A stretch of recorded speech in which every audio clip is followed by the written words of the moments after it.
클라운 왜 있어요? 어? 왜 매드 클라운 있어요?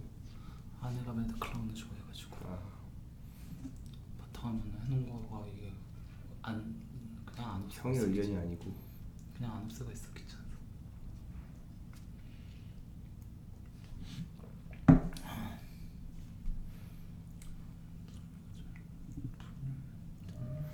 구독자 1.34천 명. 이거 소리 이렇게 하면 저게 되던데 여기가 막 울리던데. 하울링 나죠? 어. 네, 그 껐어요. 놀랬어. 웅 이렇게 됐어요? 놀랬어. 이강현님께서 반응을 보여주셨습니다. 예, 안녕하세요 이강현님. 저 글씨 여기 글씨 안 보이는데? 보여요, 형은? 글씨 색깔 바꾸면 돼. 저게 그러니까 내가 밖에서 안 보였어가지고. 이성무 기자인가 이분은? 성모리는 이성무 기자예요? 그런 거 같은데? 이성무 기자. 반갑습니다. 예. 이성무 씨 제가 영국에서 한 번 뵙고 못 뵀는데. 그래요? 뵌 적 있어? 예, 영국 취재 갔을 때. 그렇구나. 그때는 웸블리였는데 토트넘 경기는 주로 계시니까 한번 인사드렸었죠. 그렇군. 이강현 씨는 애청자신가요? 아니면 예, 맞습니다. 지인이신가요? 애청자 맞습니다. 제 얘기하는 거 들리세요? 음질 멀쩡한가요? 들을만 하세요? 예. 아이오 아에이오우 소리는 잘 들리나요? 잘 들리나 보네. 들리네. 알아보시는 거 보니까. 네, 저도 뭐 글 쓰신 거 책 번역하신 것도 잘 보고 있고 예. 야간 먹은 티가 나는데 얼굴에서 그래? 우리 둘 다 이 홍대 바닥에서 제일 얼굴이 시커멓고 건강에 안 좋아 보이는 낯빛의 두 명이 아닌가. 네. 여기 그러니까 그 T90라고 거기 합정에 있는 좀 이런 스튜디오 비슷한 이런 거 있거든요. 예. 그래서 여기 나중에 황덕현 해설위원이 이제 올림픽 대표팀 갔다가 오게 되면은 그러면 한 달씩 이렇게 끊어서 여기서 아예 할까도 생각을 하고 있습니다. 라이브를. 네. 그렇군요. 네, 그렇습니다. 예, 어쨌건 뭐 김정용 기자를 모시고서 풋볼리스트에 네. 예.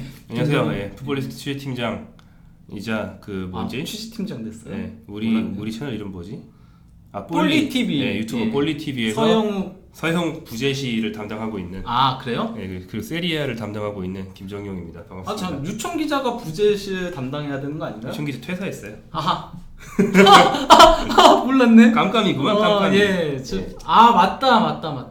깜깜이요, 깜깜이. 나중에 이건 사석에서 얘기를 하도록. 그래서 하고. 황덕현 씨랑 같이 그 풋볼앤토크 히든 풋볼에서 히든 풋볼 갔어요? 유청 기자? 갔다기보다는 그 일도 하는 거죠. 거긴 뭐 그렇군요. 멤버가 이렇게 공식적으로 돼야 되는 게 아니니까. 예. 아무튼 그렇습니다. 자, 그렇군요. 그렇고요. 제가 뭐 세리아 얘기를 하러 왔습니다. 예. 우리 개소리 이 정도 하고선 들어가나요? 아니면 개소리 더 하나요? 조금 더 하죠 뭐. 그런가? 그러니까 저희 볼리 TV에서 세리에 관련돼서 하는 게 있잖아요. 그거 코너명이 뭐죠? 조선의 세리아팬. 조선의 세리아. 국내에서 유일한 한국어로 된 유일한 세리에야 꾸준 리뷰 컨텐츠인데 그러면 세리아 팬들이 다 집결하셔야 될 것 같잖아요. 예. 근데 뭐 2,000뷰, 3,000뷰 막. 근데 제가 그래도 꾸준히 해서 제일 최근에 나온 거는 호날두 장사를 하고 유벤투스 장사를 해서 걔네들을 이렇게 욕하고 이래야 원래 조회수 잘 나오는데 제일 최근에는 그냥 나폴리 가투소 선임 얘기했었는데 그게 한 5천 정도 나온 거 보면 그래도 이젠 좀 집결하고 계시지 않나. 나폴리 얘기할 때 좀 그 얘기는 조금 할 만한 요소긴 하죠. 왜 안첼로티가 나폴리에서 실패했는가? 왜 나폴리가 다른 감독도 아니고 가투소를 선임했는가? 저는 좀 이게 그러니까 나름 노림수가 있는 거라고 생각을 해가지고요. 그 나폴리가 지금 망하게 된 그 과정들을 생각을 하면은 약간 좀 군기가 센 사람이 필요해 보이지 않나 싶어서 제가 그걸 한마디로 빠따치라고 데려왔다 이렇게 얘기를 합니다. 단순히 실력이 없어서 그런 거 아니잖아. 솔직히 말하면 객관적인 전력은 나폴리가 이번에 상당한 그 우승 후보로 뽑힐 정도였으니까 그렇죠. 특히나 이제 마놀라스까지 영입해가지고 수비는 세리아 최강이 아닌가 뭐 이런 얘기들. 그래서 저도 기대를 되게 많이 했었는데. 근데 마놀라스 그 쿨리발리 라인은 제대로 가동도 안 됐어요. 그리고 잘 못했죠. 나왔을 때 둘이 좀 안 맞았어요. 호흡 같은 것도. 하여튼 그렇고. 예. 제가 지금 목 상태랑 이런 컨디션이 이렇게 좋지 않아서 좀 훌쩍거리고 기침을 좀 할 수 있다는 점 미리 양해 말씀을 드리고. 세리아가 이거 봐 기침하잖아. 세리아가 지금 휴직인데 제가 한 열흘 정도 축구를 거의 전폐하고 거의 안 봤습니다. 휴가였기 때문에 휴가 때는 그 지긋지긋한 축구를 또 볼 수 없다. 그래서 저는 축구를 안 봤거든요. 그렇군요. 김현민 기자는 휴가 때도 축구를 보시는 걸로 알고 있는데 저는 그런 편이죠. 예. 저는 과감하게 저도 이번에 지긋지긋해서 못 봤는데 저도 5일 동안 그 전국을 돌려고 원래는 계획을 잡고 여행하셨잖아요. 갔었다가 정작 전국은 못 돌고 왜냐면 동해 쪽은 너무 이제 다 막히고 이래가지고 연말연시에 동해 가는 건 자살행위지. 그래서 이런데. 어쨌건 그래서 그냥 서해에서 남해까지 갔다 다시 올라오는 그걸로 했었는데 축구를 좀 안 보려고 했어요. 안 보려고 했는데 그냥 뭐 팀 틀면 나오니까 그냥 보게 됐죠. 이 사람은 저는 이제 김현민 기자처럼 그 유럽 축구에 아주 운명적으로 이제 묶여버린 사람은 아닙니다. 김현민 기자는 거의 뭐 한 몸이 됐지. 유럽 축구가 곧 김현민. 저는 그렇지 않고요. 아무튼 그래서 저 뭐 이 자리에서 이제 준비해 온 거 여러분께 세리아 말씀드리면서 세리아에 대한 감도 스스로 좀 찾아가고 뭐 그런 계기로 삼으면 피처 좋지 않을까 해서 왔습니다. 그러면 뭐 세리아 전반기 결산을 조금 해보도록 하죠. 네. 일단 순서대로 나가는 게 좋지 않을까 싶습니다. 이번에 그러니까 현재 그 세리아의 총평을 먼저 할까요? 아니면 그냥 한 팀씩부터 먼저 얘기한 다음에 그 다음에 총평을 조금 하는 방향으로 갈까요? 내가 그래서 아이템 먼저 달라고 했잖아요. 뭐 아이템 야 이렇게 하면 돼 해놓고서는 뭐 저기 그냥 하면 되는 거예요. 그냥 하면 되는 겁니다. 원래 라이브가 이렇습니다. 뭐 라이브가 원래 이래. 라이브는 원래 이렇습니다. 뭐부터 할까요? 그러면은 상위권을 나눌까요? 아주 선두권, 그 아래권, 그 아래권 이렇게 권으로 나눠서 가면 될 것 같은데. 총평, 전반기 총평은 그놈의 유벤투스 말고 다른 팀이 1위 하는 그 그림 될 듯 하면서 안 돼서 좀 짜증난다. 그래도 이번이 그나마 그래도 가장 유력해 보이는 그런 거 아닌가요? 그렇죠. 유벤투스가 꾸꾸라질 가능성 정도는 보이는데 근데 사실 지금 17라운드인데 13, 4라운드까지는 유벤투스 1위 못한 적 많습니다. 그렇죠. 나중에 막 치고 올라오고 그랬죠. 로마가 10몇 라운드까지 1위 한 적도 있고 나폴리, 인테르도 한 적 있거든요. 인테르는 그 만치니 때도 1위 했었어요 한동안. 근데 나중에 이제 맛이 갔죠. 아무튼 그런 걸 생각해 보면 뭐 지금도 안심할 수 없다. 타도 유벤투스 안심할 수 없다. 뭐 그런 상황이죠. 그래도 어쨌건 뭐 유벤투스가 경기력적인 지표는 솔직히 말하면 많이 안 좋은 편이잖아요. 일단 그러니까 뭐 기본적으로 가장 쉽게 얘기하는 것들이 골득실 얘기를 많이 하잖아요. 근데 골득실 같은 것들 보면은 인테르가 플러스 14로 이게 인테르가 아니죠. 유벤투스가 플러스 14로 그러니까 인테르 플러스 22 그리고 또 이제 라치오 플러스 22 그리고 아탈란타 플러스 18 로마도 플러스 16 그래서 탑 5 중에서는 유벤투스가 제일 나쁩니다. 그 정도로 그러니까 좀 경기 내용적인 부분이라던가 이런 것들에 있어서는 좀 약점이 있고 실제 그 미드필더진의 역시나 여전히 부조화는 그대로 이루어지고 있고 그래서 초반에는 호날두까지 부진하면서 공격 쪽도 문제가 있었고 수비에서는 키엘리니가 장기 부상으로 일찌감치 아웃된 가운데 데리히트가 기대 이하여가지고 초반에 더리우트가 그 포백 중에서 그 센터백 2명 중에 왼쪽 자리가 어색하다고 얘기를 했었죠. 그러면서 나 여기 못하겠다고. 근데 그 어색한 것도 있었지만 그냥 못하게 됐어요. 저도 그냥 못했다고 생각해요. 단순히 그가 왼쪽 오른쪽의 문제만은 아니었다고 생각하거든요. 물론 그가 아약스에서 오른쪽에 선 건 맞아요. 왜냐면 왼쪽은 블린트가 서니까 그건 맞지만은 그래도 본인 스스로의 실수들도 너무 많긴 했어요. 빌드업적인 부분에서의 그 끊기는 실수들도 너무 많았고 그래서 초반에 유벤투스가 발목을 잡혔다 하면은 데리히트 수비 실수에서 나온 것들이 많았었거든요. 그렇죠. 근데 이제 좀 그래도 어느 정도 가다가 그냥 유벤투스 얘기를 먼저 하죠. 얘기 나온 김에 유벤투스. 유벤투스가 처음에 사리 감독이 4-3-3을 고집을 했었잖아요. 본인의 그 주 포메이션이 4-3-3을 고집을 했다가 잘 안 풀렸죠. 잘 안 풀린 것의 결정적인 원인이 이제 더글라스 코스타가 다쳤다. 그게 컸죠. 측면을 그러니까 파주는 선수가 필요한데 그것도 없고. 유벤투스의 파괴력이 있는 전형적인 윙어 측면에서 좀 흔들어줄 수 있는 선수는 코스타 한 명, 걔밖에 없어요. 이 팀은 그런 선수 걔밖에 없는데 걔가 그 인저리 프론이라는 것을 우리가 상수로 치고 갔어야 되는데 유벤투스가 그 백업을 할 만한 전문 윙어를 별도로 영입을 하지 못했죠. 돈이 없어서. 거기다가 이제 그러니까 원래는 디발라를 팔려고 했었어요. 유벤투스가 시즌 시작하기 전에 실제 막 팔려고 그랬었는데 이 상황에서 저는 그러니까 사리가 변화를 가져온 게 상당히 크게 작용을 했다라고 봅니다. 그때부터 그러니까 유벤투스가 상승세를 타기 시작했다라고 보고 있고 4-3-1-2식으로 4-3-1-2로 형태를 바꾸면서 그러면서 이제 호날두도 이제는 더 이상 측면에서의 파괴력이 떨어진 선수잖아요. 그러니까 운동 능력 같은 것들이 많이 그 스피드, 민첩성 이런 것들이 떨어지면서 반면에 이제 그가 나이를 들수록 골을 넣는 능력은 늘어나다 보니까 차라리 그가 투톱에 세우는 게 더 어울리게 됐었고 거기다가 이제 디발라를 중앙 공격형 미드필더처럼 활용했던 게 거기서 이제 디발라가 팀을 계속 살려냈던 거였죠. 전 뚝심이 좀 있었다고 봐요. 사리가 처음에는 디발라를 공격형 미드필더에 절대 안 넣을 것처럼 디발라를 무조건 투톱 중에 한 자리만 놨기 때문에 호날두, 디발라, 이거인이 번갈아 나와야만 했는데 그렇죠. 한 막판 한 두세 경기인가부터 디발라를 공밍에 놔서 그 이거인, 디발라, 호날두를 동시에 기용하기 시작했잖아요. 그러니까 뭐 사리 감독 본인의 색을 미드필드에 입히는데 시간이 그만큼 걸렸다고 보고 축구가 완벽하지 않다면 공격력이 좀 떨어지더라도 공미 자리에 베르나르데스키 아니면 램지를 놔서 좀 더 그 전방에서의 압박과 그 수비적인 기여도가 높은 애를 쓰겠다. 그러니까 쉽게 말해서 그 공미 자리에 디발라가 있으면 공격수가 3명인 거지만 그렇죠. 베르나르데스키가 있으면 공격수가 2명이고 미드필더가 4명인 거니까 이 팀이 좀 더 궤도에 오르기 전까지는 디발라를 공미로 안 쓰겠다. 근데 사리는 이제 판단한 것 같아요. 지금은 디발라를 공미로 써도 될 정도로 우리 팀의 조직력이 올라왔다.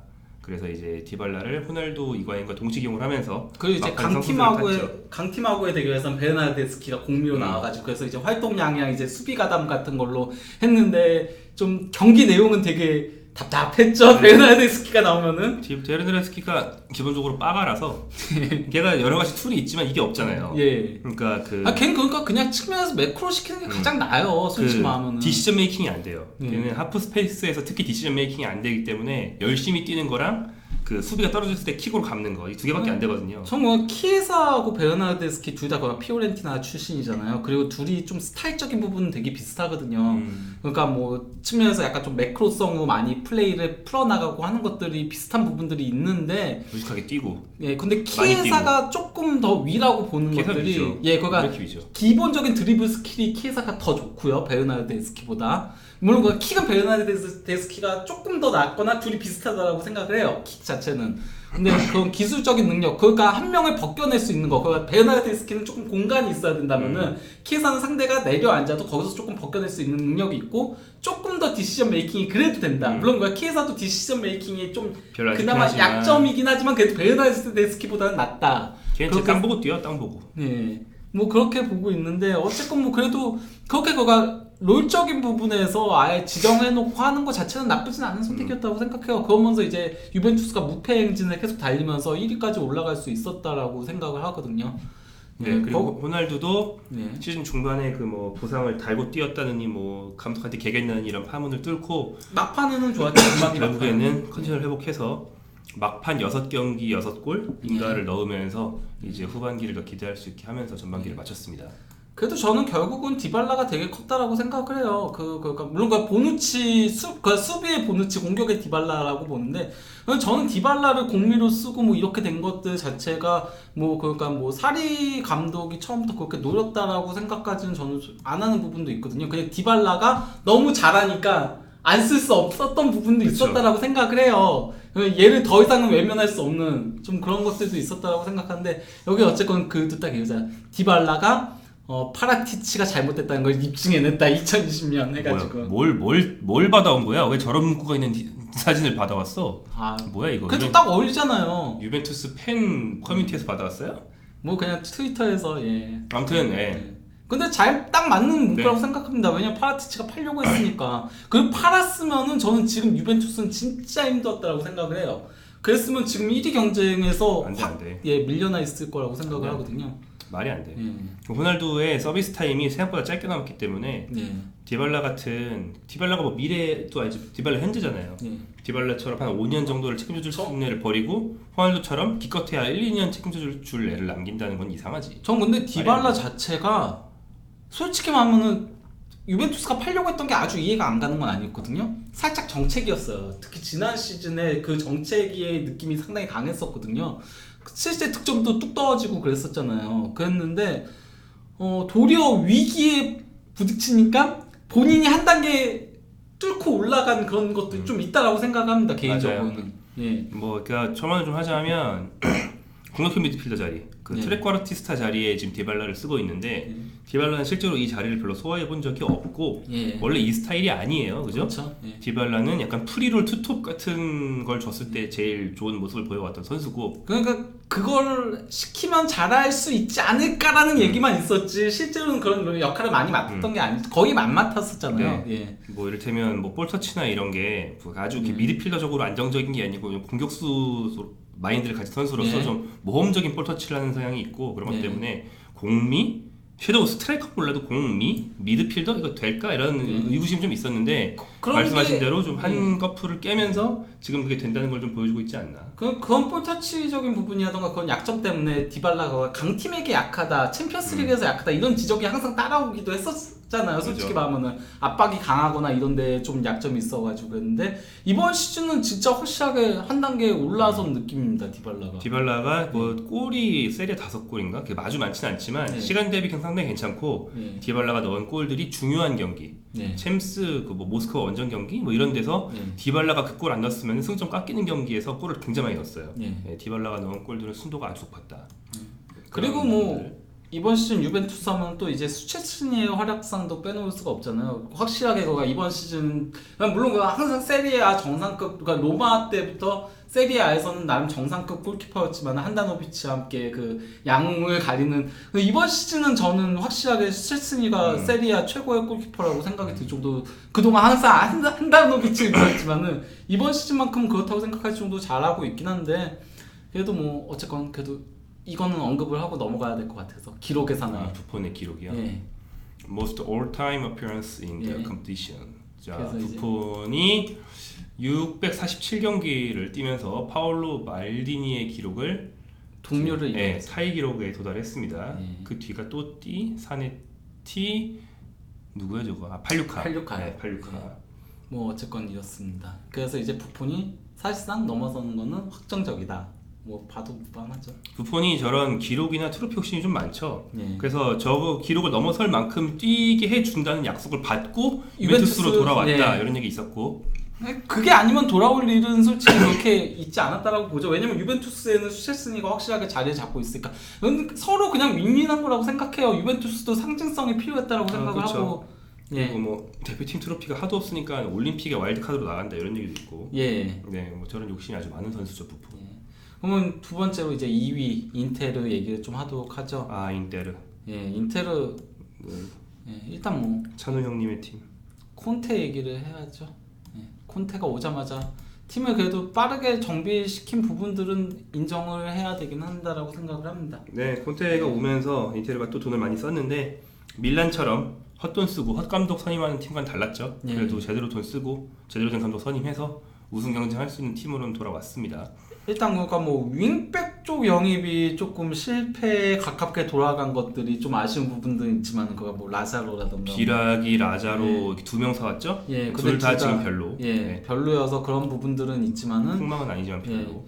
일단 뭐 센시하고 바렐라가 오자마자 상당히 좋은 모습들을 보여주면서 뭐 그 얘네들이 안 그래도 이탈리아 중원의 미래 뭐 이런 평가들을 받았는데 거기에 걸맞게 좋은 모습들을 보여주면서 그러면서 경기력도 상당히 좋았죠. 볼만했었죠. 브로조비치하고 셋이 이렇게 했을 때 문제는 이제 그가 센시하고 바렐라가 동시에 네, 부상 후 나가리 돼서. 예, 나가리 되면서 인테르의 경기력은 그 다음부터는 솔직히 말하면은 좀 고구마 먹은 네. 그런 모습이 됐지만은 예.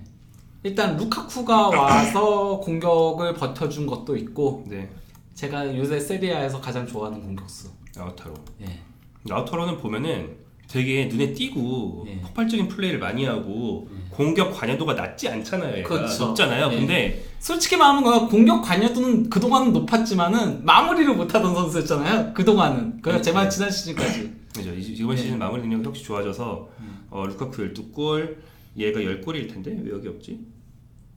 아 리그 10골이 아닌가? 예. 아무튼 예, 많은 골을 넣어주고 있고 얘는 웃긴 게 공격 관여도가 그렇게 높은데 그 포지션을 보면은 예. 저 진짜 낮아요. 예. 그 해당 경기의 개인 포지션을 보면 1%도 안 되고 이런 날도 있어요. 막 도움하고 골 넣고 막 이런 날도. 예. 그러니까 골 처리가 그만큼 간결하다. 예. 예. 그 우리가 눈에 띄는 거는 사실은 이놈이 공을 안 잡고 상대 수비랑 저 작은 키로 저 큰 대가리로 막 비비고 예. 위치 선정하려고 막 싸우고 그렇게 이 뛰는 선수가 거지 공을 잡으면 바로 내줘. 키가 작은데 공중볼 같은 걸 도리어 루카쿠보다 더 잘 따내요. 얘가 헤딩으로 따내면 루카쿠가 예. 받아서 뛰어 들어가죠. 예. 네, 그런 관계죠. 그리고 이제 라우타로가 저게 대단해요. 뭐냐면은 그 제가 유럽 모델리그 공격수들 이제 지표들을 봤었거든요. 수비 가담에서 독보적이에요. 완전 독보적이에요. 그러니까 혼자만 그러니까 공격수들 가지고 이제 그래프를 만들어 놓은 게 있어요. 그래갖고 뭐 이 선수는 뭐 각각의 스탯마다 이제 그래프화 해가지고 어느 정도 순위 그 퍼센티지가 어느 정도 높나 이런 것들이 나오는데 수비가 혼자서 이따만하게 빠져 있는 거예요. 그래갖고 끝으로 꽉 차 있게. 그 정도 그 수비 가담에 있어서는 라우타로가 거의 괴물적인 모습들을 보여주고 있죠. 에너지 레벨이 진짜 엄청나게 높죠. 네. 저 친구가 있기 때문에 인테르가 그 얼리 오페스 상황을 많이 만들 수, 내가 자꾸 농구 용어를 쓰고 속공 상황을 많이 만들 수 있고 그 부족한 창의성을 라우타로에서 시작되는 그 전진 압박을 통한 속공 기회로 많이 만회를 하고 있습니다. 특히 그러니까 센시하고 바렐라가 부상 후 아웃되고 나서의 인테르는 공격에 있어서는 진짜 라우타로에게 전적으로 의존하고 있다라고 보일 정도거든요.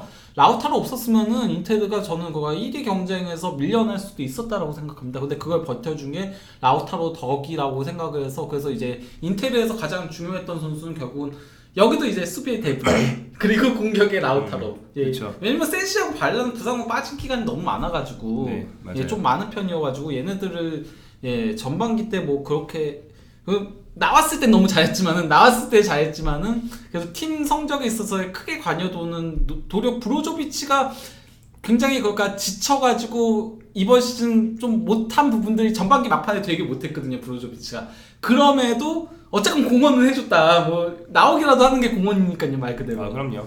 예. 브로조비치는 대체할 수 없는 선수고, 예. 뭐 브로조비치가 멀쩡한 컨디션일 때는 예. 그 완벽한 판단력으로 정말 넓은 범위를 혼자 다 커버하잖아요. 예. 그런 면에서는 이제 없어서 안 될 선수인데, 이제 콘테의 그 사무이 전술로 그 팀을 운영했던 1기라고 할 수 있는 유벤투스 시절과 예. 지금 인테르를 비교해 보면 되게 단적으로 차이가 나는 게 거기죠. 레지스타 자리에 예. 유벤투스 때는 피를로가 있었고 예. 이 팀에는 브로조비치가 있다. 예. 저는 현대 축구에는 브로조비치가 더 맞는 레지스타일 수 있다고 생각을 하지만 그 이제 서로 이제 그 공수 전환을 주고받는 국면에서 브로조비치가 커버할 수 있는 게 더 많으니까. 그렇죠. 하지만 상대가 지공으로 내려갔을 때 예. 피를로는 저 뒤에서도 패스나 이런 걸로 득점 기회를 만들고 상대의 수비를 열어낼 수가 있는데 브로조비치는 그 능력이 아예 없잖아요. 근데 그러니까 그거는 저는 그것도 있다고 봐요. 그 미드필더 구석 자체가 좀 다른 부분. 그러니까 네, 왜냐면 그러니까 브로조비치가 뒤에서 예. 그걸 제공을 못하니까 예. 센시와 바렐라가 그만큼 그렇죠. 중요한 거죠. 그렇죠. 네, 그 둘이 예. 공미처럼 올라가서 열어줘야 되니까. 그러니까 도리어 반면 유벤투스는 이제 비달 같은 선수들이 보디가드를 하면서 공격 가담까지 하고 뭐 이런 식의 모습들을 보여줬다면은 그런 거 되게 필요했다고 하죠. 어쨌건 그런데 인테르는 중원 보강은 필요해 보입니다. 센시하고 바렐라가 뭐 부상에서 복귀하더라도 중원이 그러니까 사실상 3명 외에 믿을 선수가 한 명도 없거든요. 걔 무시하십니까? 그 우루과이의 누구지? 우루과이예요? 아, 그 우루과이에면은 걔잖아요. 덩치 큰 애. 예. 클러치 타임에 골 잘 넣는 애야. 나 이름 예. 기억이 안 나냐? 갑자기 저도 이름이 기억이 안 나네요. 그리고 발레로 형님 친정팀 피오렌티나 가가지고 골도 넣었어요. 그래도 발레로가 굉장히 못하잖아요. 발레로가 굉장히 못하고 콘테가 제일 싫어하는. 네. 그 느리고 아니 발레로는 그러니까 진짜 잘했었는데 피오렌티나 시절에 지금 너무 빨리 늙었어. 예. 그렇게 나이가 아주 많지 않은데 너무 빨리 늙었어요. 아니, 그래도 많죠. 34세인가 그럴 텐데 발레로가. 근데 아무튼 그리고 저기 갈리아르디니가 굉장히 기대 이하로. 갈리아르디니가 좀 예. 애매하고. 예 그리고 무슨 노인데 내가 말하는 애. 베치노. 베치노. 예. 베치노 같은 애. 예. 그러니까 센시랑 바렐라. 베치노는 솔직히 말하면 약간 좀 캐디나 못할 때와 비슷한 선수 아닌가요? 그 갑툭튀 헤딩골 넣고. 그렇죠. 그런 예. 것밖에 없죠. 그러니까 센시랑 바렐라 중에서 그러니까 사실 2명이나 샀는데 둘이 동시에 다치는 건 좀 불운이라고도 볼 수 있기 때문에 최소한 둘 중에 한 명만 경기에 꾸준히 번갈아가면서라도 나와주면 이 팀의 미드필드의 기본적인 공격 전개 능력은 유지될 것이다. 이렇게 봐야겠죠. 어쨌건 뭐 인테르는 그것 때문에 이제 비달을 영입하려고 한다는 얘기들이 상당히 많이 나오고 있고요. 예. 콘테가 정말 간절하게 원하고 있는데. 예. 근데 이적료 맞춰. 바르셀로나가 뭐 2,000 몇백만 유로를 달라고 그런다고. 아니 그 노인네한테. 바르셀로나도 필요하거든요. 비달 있을 때랑 없을 때랑 경기 그치. 내용 부분들이 너무 달라가지고. 특히 경기 막판에 안 풀리고 이러면은 예. 그 무식한 하나 넣어가지고 두드려 패야 되는데. 그것 때문에 그리고 인테르한테 그때 이긴 거잖아요. 바르셀로나가 비달 넣어가지고 안 그랬으면은 예. 그 경기 되게 고전했던 경기였는데 내용적인 부분에서 전반전에 밀리고 있다가 후반전에 비달 넣고선 그랬었는데 예. 아무튼 윙백 쪽에서도 저는 갱생이 있을 수 있다고 봐요. 시즌하기 전에 후반기 한 명 정도는 그러니까 윙백의 갱생, 미드필더들의 건강 뭐 이런 게 전반기보다 나아진다면 충분히 유벤투스를 앞지를 수 있다. 하지만 그게 안 되면 답이 없다. 그리고 공격수 보강 얘기도 있죠. 지루가 지금 뭐 거의 근접했다 뭐 이런 식의 얘기도 있죠. 지루 뭐 필요한가? 근데 그러니까 저는 그 인테르의 지금 전반기의 약점 중에 하나가 결국은 뎁스 문제라고 생각을 하거든요. 예, 그거 미드필더 뎁스도 그렇고 공격도 루카쿠하고 라우타로 제외하고는 알렉시스 산체스 데려왔는데 부상 후 일찌감치 나가리가 됐죠. 그죠. 그리고 저는 그래서 에스포시토한테 좀 기회를 많이 줄 줄 알았거든요. 이 선수한테. 이 선수가 왜냐면 지금 그 만 17세 이하에서는 거의 괴물급이라는 평가를 받고 있는 선수인데 물론 그니까 이게 어떤 경기였더라? 그 페널티킥 넣어가지고 그것도 페널티킥도 루카쿠가 양보를 해줬잖아요. 원래 루카쿠가 때릴 수 있었는데 에스포시토 어머니가 와가지고 그래갖고 페널티킥 양보해가지고 그랬죠. 예 그래서 구단 역대 최연소 2위의 골 기록을 수립하게 해주기도 하고 있는데 그래도 너무 기회를 좀 콘테 감독이 어린 선수들한테 기회를 좀 안 주는 감이 있지 않나? 안 주죠. 안 주고 폴리타노 다쳤나? 폴리타노 같은 애들도 쓸 수 있는데 잘 안 쓰고. 폴리타노도 근데 매크로니까. 매크로죠. 예. 하지만 폴리타노가 진정한 매크로죠. 걔는 예. 크로스를 가장 많이 올리는 사람. 오른쪽에서 툭툭 치고 예. 또 이렇게 안으로 들어갈 길 막혀 있으면 그냥 크로스. 예. 끝. 저 진짜 열려 싫어요. 있으면 땅 보고 들어간 다음에 왼발 슛. 끝. 둘 중에 하나. 전 폴리타노 진짜 싫어요. 그래갖고 너무 단순한 플레이여가지고. 예. 어쨌건 뭐 그렇긴 하죠. 그래도 현재 유벤투스의 아성을 가장 깰 수 있는 유력한 팀은 인테르로 뽑히고 있긴 한데 저는 모르겠어요. 인테르가 지금 그가 좀 뎁스를 강화하지 않으면은 그가 만약 비달이라던가 이제 지루하던가 이런 선수들이 보강이 되면은 그럴 수 있다라고 보지만은 그게 안 되면은 결국은 우승은 유벤투스 쪽으로 가지 않을까라는 생각을 개인적으로 합니다. 네. 후반기에 뭐라도 개선될 가능성이 있는 쪽이 어디냐?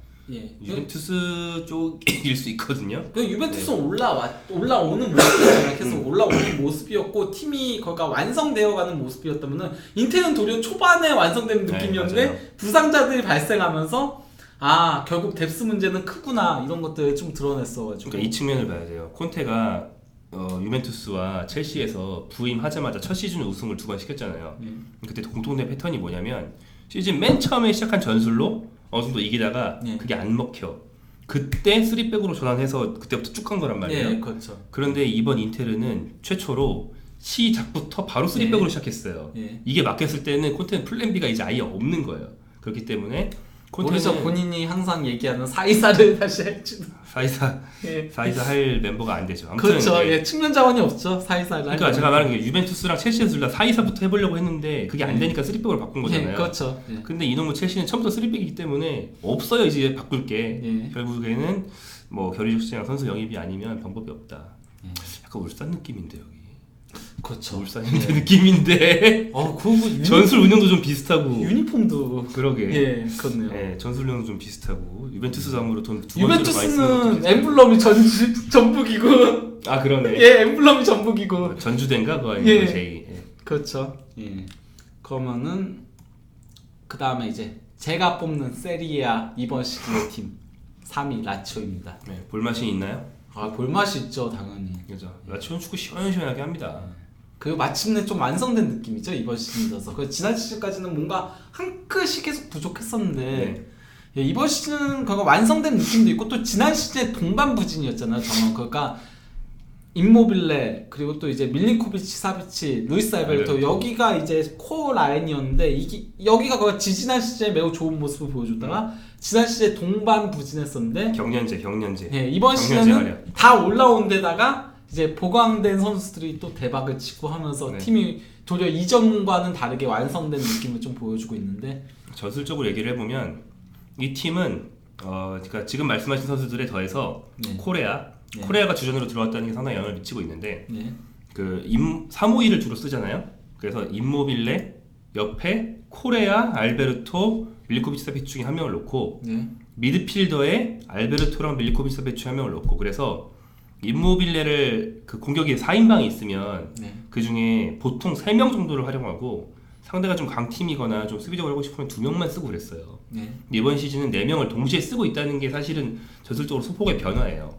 그렇죠. 파롤로 선수가 늙어서 예. 그 주전 자리를 줄 수 없게 되니까 밀린코비치 사비치한테 너 좀 내려와서 뛰어라. 네가 파롤로 롤을 해라. 이러면서 얘를 좀 뒤로 내렸어요. 근데 그게 그러니까 전원한테 잘 맞아 떨어지게 네, 좋은 영향을 미쳤어요. 예, 그 밀린코비치 사비치는 원래 그게 강점이 있던 선수거든요. 근데 퀘인이 막 공격적으로 전 그게 도리어 지난 시즌에 밀린코비치 사비치가 조금 부진했던 이유 중에 하나를 제공했다라고 생각하거든요. 괜히 거기서 알베르토의 영역도 침범하는 문제도 있고. 예전에 알베르토가 미들이면 밀린코비치 사비치가 아예 섀도우 스트라이커처럼 올라가기도 하고 이렇게 벤치 전략을 썼는데 이번 시즌은 그냥 임모빌레 코리아 투톱 그리고 미드필더 와삼각형인데 맨 뒤에서 루카스 레이가 있고 그 옆에서 사비치가 큰 덩치와 뭐 패스 전개 같은 거 해주고 알베르토가 그 3미들에 있다가 공격 전환하면은 공격 공미 자리로 올라가고 이렇게 아예 롤 분화가 딱 됐어요. 그러면서 모두가 시너지 효과를 내고 있고 근데 사실 이게 어떻게 보면 주전 갈아넣기라고 할 수 있거든요. 로테이션 시스템이나 이 중에 한 명이 부상을 당했을 때 대처법 같은 거를 생각해 보면은 예전보다 더 취약해진 거예요. 그렇기 때문에 이 중에 한 명이 경기력이 뚝 떨어지거나 다치거나 하면 이 팀은 언제든지 흔들릴 수 있는 팀이 되어버리긴 했지만 하지만 주전을 갈아놓고 있는 지금 상황의 경기력만큼은 굉장히 볼만하다. 그 이제 라차리 얘기도 해야죠. 라짜리 왔죠. 네. 라짜리가 스팔에서 왔는데 그 잘하고 있죠. 네. 그 크로스 생산성이 확 올라갔죠. 그래서 라치오가 그러니까 솔직히 말하면 측면이 그가 오랜 기간 동안 좀 약점이었다라고 저는 개인적으로 봤었거든요.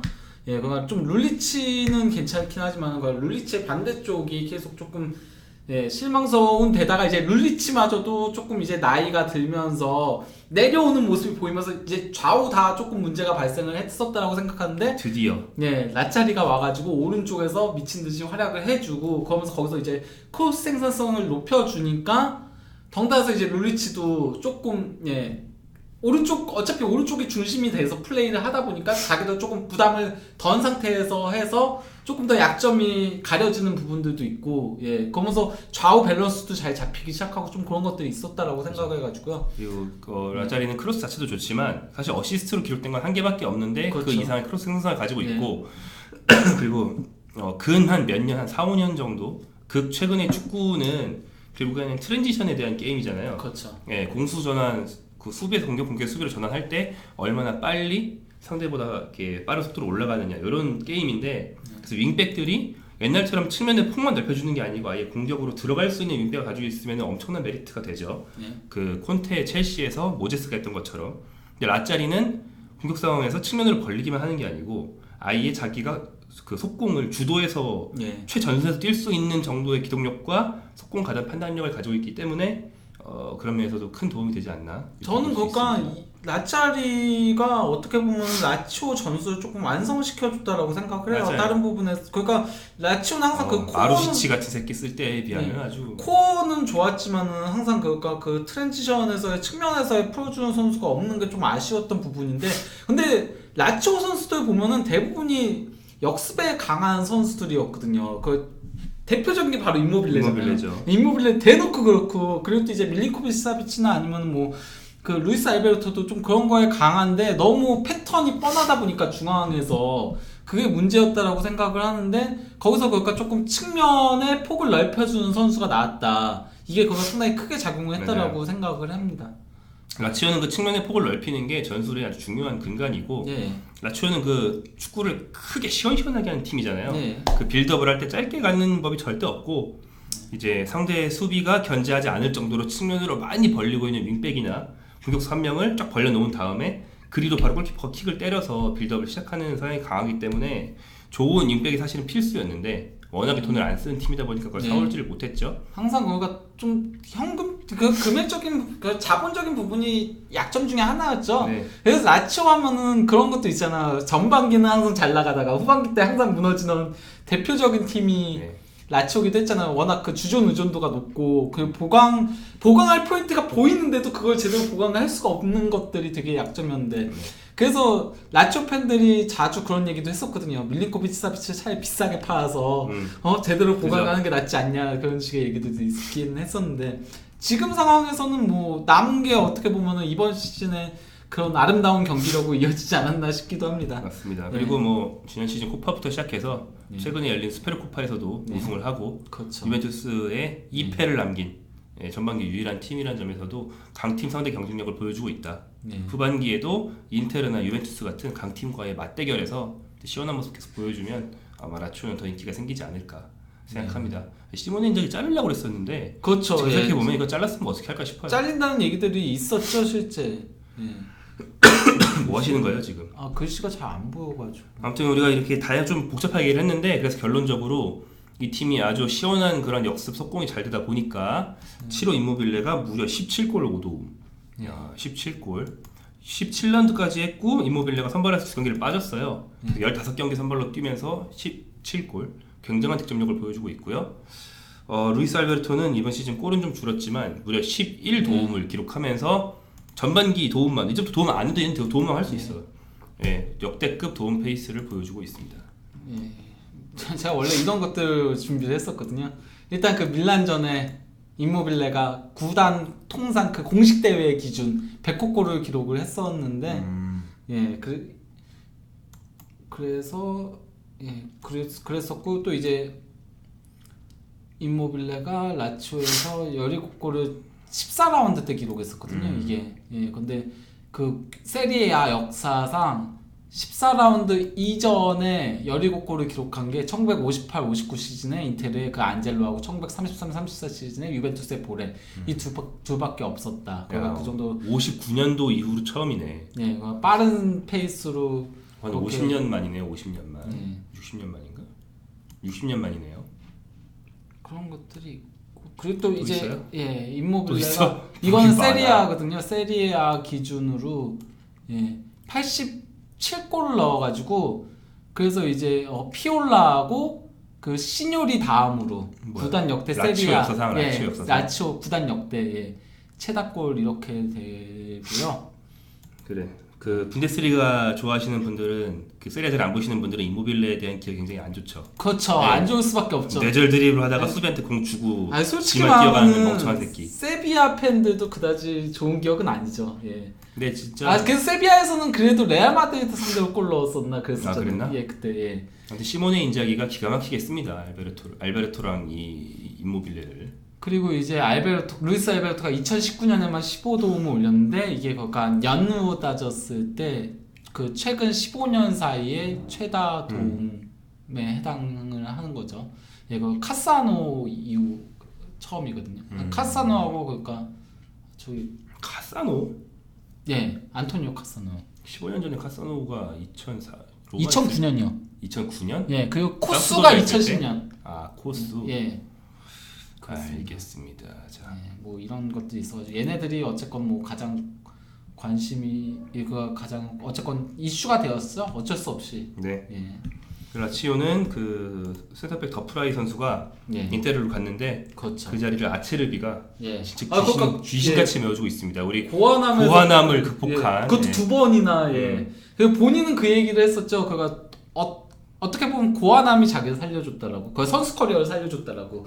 그 전까지는 밀란 가서도 주전에서 밀려나고 하면서 되게 힘든 시기를 보내면서 그러면서 약간 좀 술도 많이 마시고 막 이랬었는데 음주를 엄청나게 했었다라고 했다고. 근데 이제 고아남에 걸리면서 이대로는 안 된다. 그때가 그러니까 아버지께서 돌아가셨대요. 아버지께서 돌아가셔가지고 그래서 이제 술 퍼마시고 막 이랬었다가 고아남에 걸릴 때 이대로는 안 되겠다 해가지고 그때부터 훈련을 열심히 하고 뭐 그러면서 다시 커리어가 살아났다라고 얘기하는데 지금 이탈리아 대표팀에서 진짜 잘해요. 아체르비 최근에 그가 좀 주전으로 나오기도 하고 이랬었는데 키엘리니 부상도 있고 유로 2020 갈 가능성이 높아 보일 정도로 네.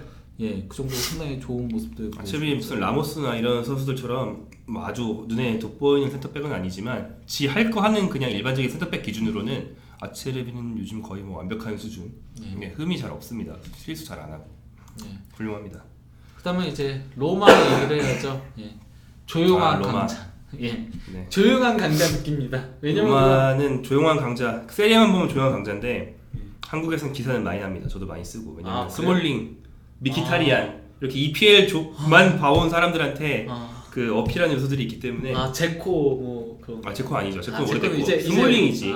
예. 예. 메뉴 깔 때 스몰링 나오면 예. 이제 메뉴 까는 근데 사람들이 달려들거든요. 스몰링이 그러니까 진짜 컸잖아요. 로마에 이번 시즌 그 4위 등극이 있어서 예, 전반기 세리아 최고 센터백 하면 스몰링입니다. 네. 한 이렇게 높이 치는 사람은 1등으로 뽑을 거고 한 낮게 보는 사람도 한 4등으로 뽑을 거예요. 네.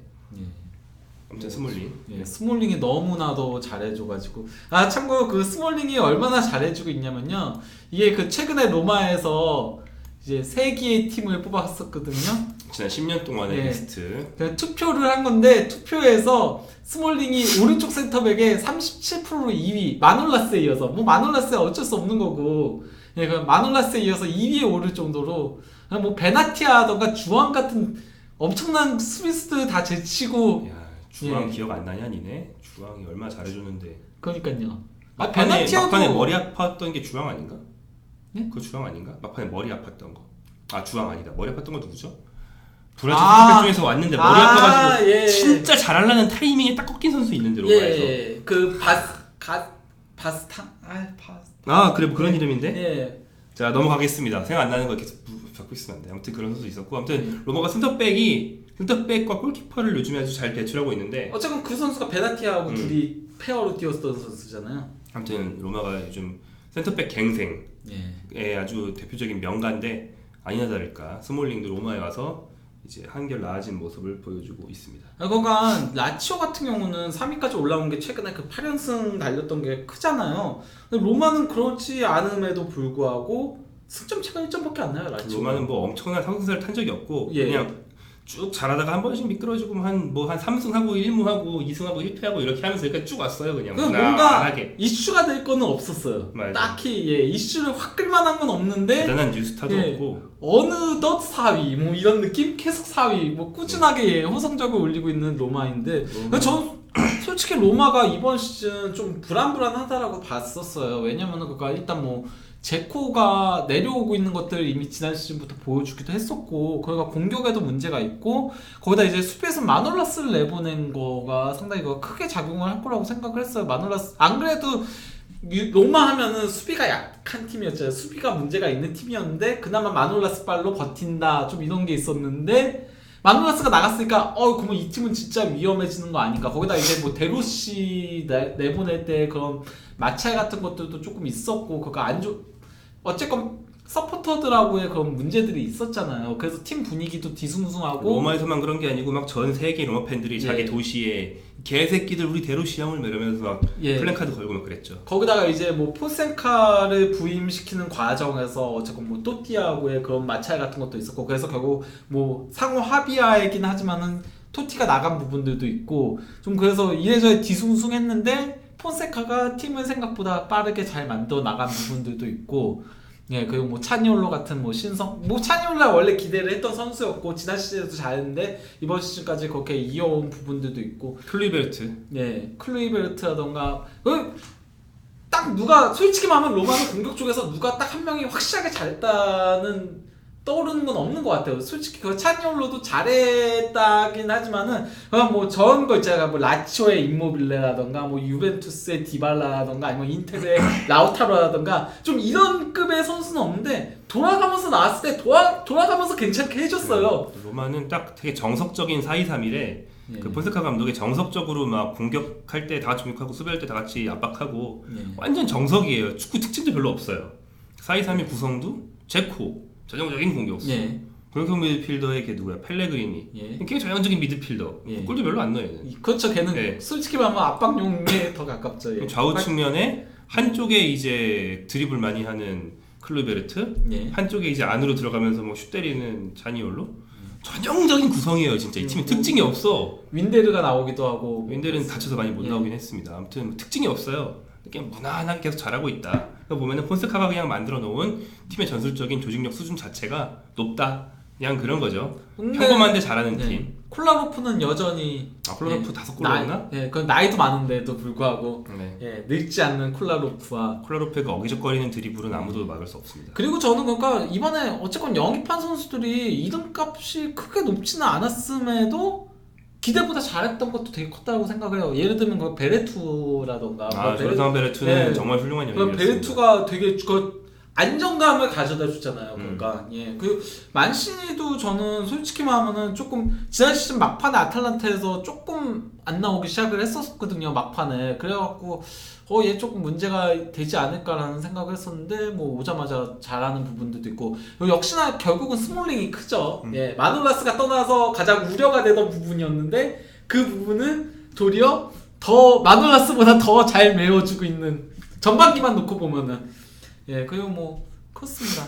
네, 뭐 무난하게 잘하고 있는 팀이고 이 팀은 좀 뭐 나간 선수들의 자리를 유명한데 싼 애들로 좀 데려서 메우는 경향이 있는데 이를테면 뭐 다 인테르, 유벤투스, 메뉴 이런 데서만 애들을 데려왔어요. 뭐 미키타리안이라든가 스피아졸라라든가 근데 이런 애들이 다 기본적으로 평소에는 다 쳐줬습니다. 미키타리안도 뭐 나와서 그래도 그쪽들이 조금 아쉽지 않아요? 그 스피나출라라던가 뭐 아니면 뭐 미키타리안이라던가 그쪽이 조금 아쉬웠던 부분들이 있다라고 생각을 개인적으로 하거든요. 스피나출라랑 자파코스타를 데려온 그 윙백 보강 쪽이 좀 아쉽죠. 그 플로렌치 그러면서도 플로렌치랑 한때 그 보라설이 있을 정도로 플로렌치를 안 쓰기도 하고. 그러니까요. 그것 때문에 로마 팬들이 되게 불만이 많았잖아요. 그러니까 왜냐면은 스피나출라나 뭐 자파코스타 아예 나오지도 못했고. 그 스피나출라도 솔직히 말하면 좀 기대치에 그냥 간신히 1인분 하는 정도밖에 못했어요. 특히 오른쪽으로 나올 때. 그래서 플로렌치를 써야 된다. 왜 안 쓰냐 막 그런 식의 그가 안 그래도 이제 오버랩 되는 거죠. 그가 또티 데로시 그니까 플로렌치한테까지 간 게 아니냐. 로마의 상징들을 내치려는 거냐. 뭐 그런 식의 얘기들이 있긴 했었죠. 또띠 책을 제가 썼잖아요. 또띠와 로마라는 도시에 대한 책을 썼는데 그걸 쓸 때 답사 겸해서 또띠의 생가가 있는 동네에 가면은 그 AS 로마 팬들의 성지 혹은 AS 로마 때문에 로마를 찾아온 관광객들이 꼭 들르는 그 로마 컨셉으로 쫙 꾸며놓은 식당이 하나 있어요. 로마 그 전통식을 파는. 근데 거기 가면은 사인 유니폼 3개를 제일 가운데 걸어놨는데 또띠 데로시 플로렌치게 걸어놨거든요. 그랬었어요. 지금 어떻게 되는지 모르겠네. 지금도 걸어놨겠죠? 걸어놔야죠. 근데 그 걸어놨는데 그 3개를 이 팀이 다 팔아치웠다. 그러면 이제 팬들 기분은 진짜 개새끼들, 난리 나죠. 미국인 새끼들, 못 믿을 새끼들 이렇게 하는 거지. 그래도 뭐 토티는 계속 뭐 저기는 티포지는 계속 뭐 할 거네 어쩌네 그런 식으로 얘기들은 했는데 어쨌건 뭐 그렇습니다. 네.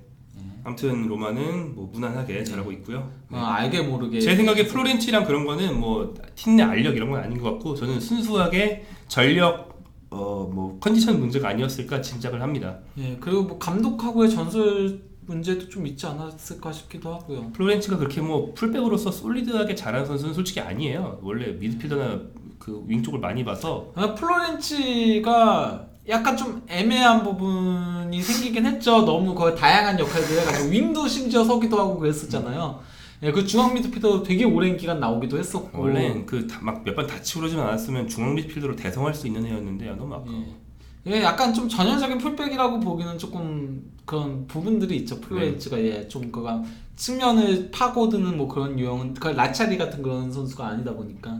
그래서 좀 쉰 것 같은데 근데 그 뭐 불화설이니 뭐 이적설이니 이런 거 지나간 뒤에는 다시 주전으로 돌아와서 잘 해줬습니다.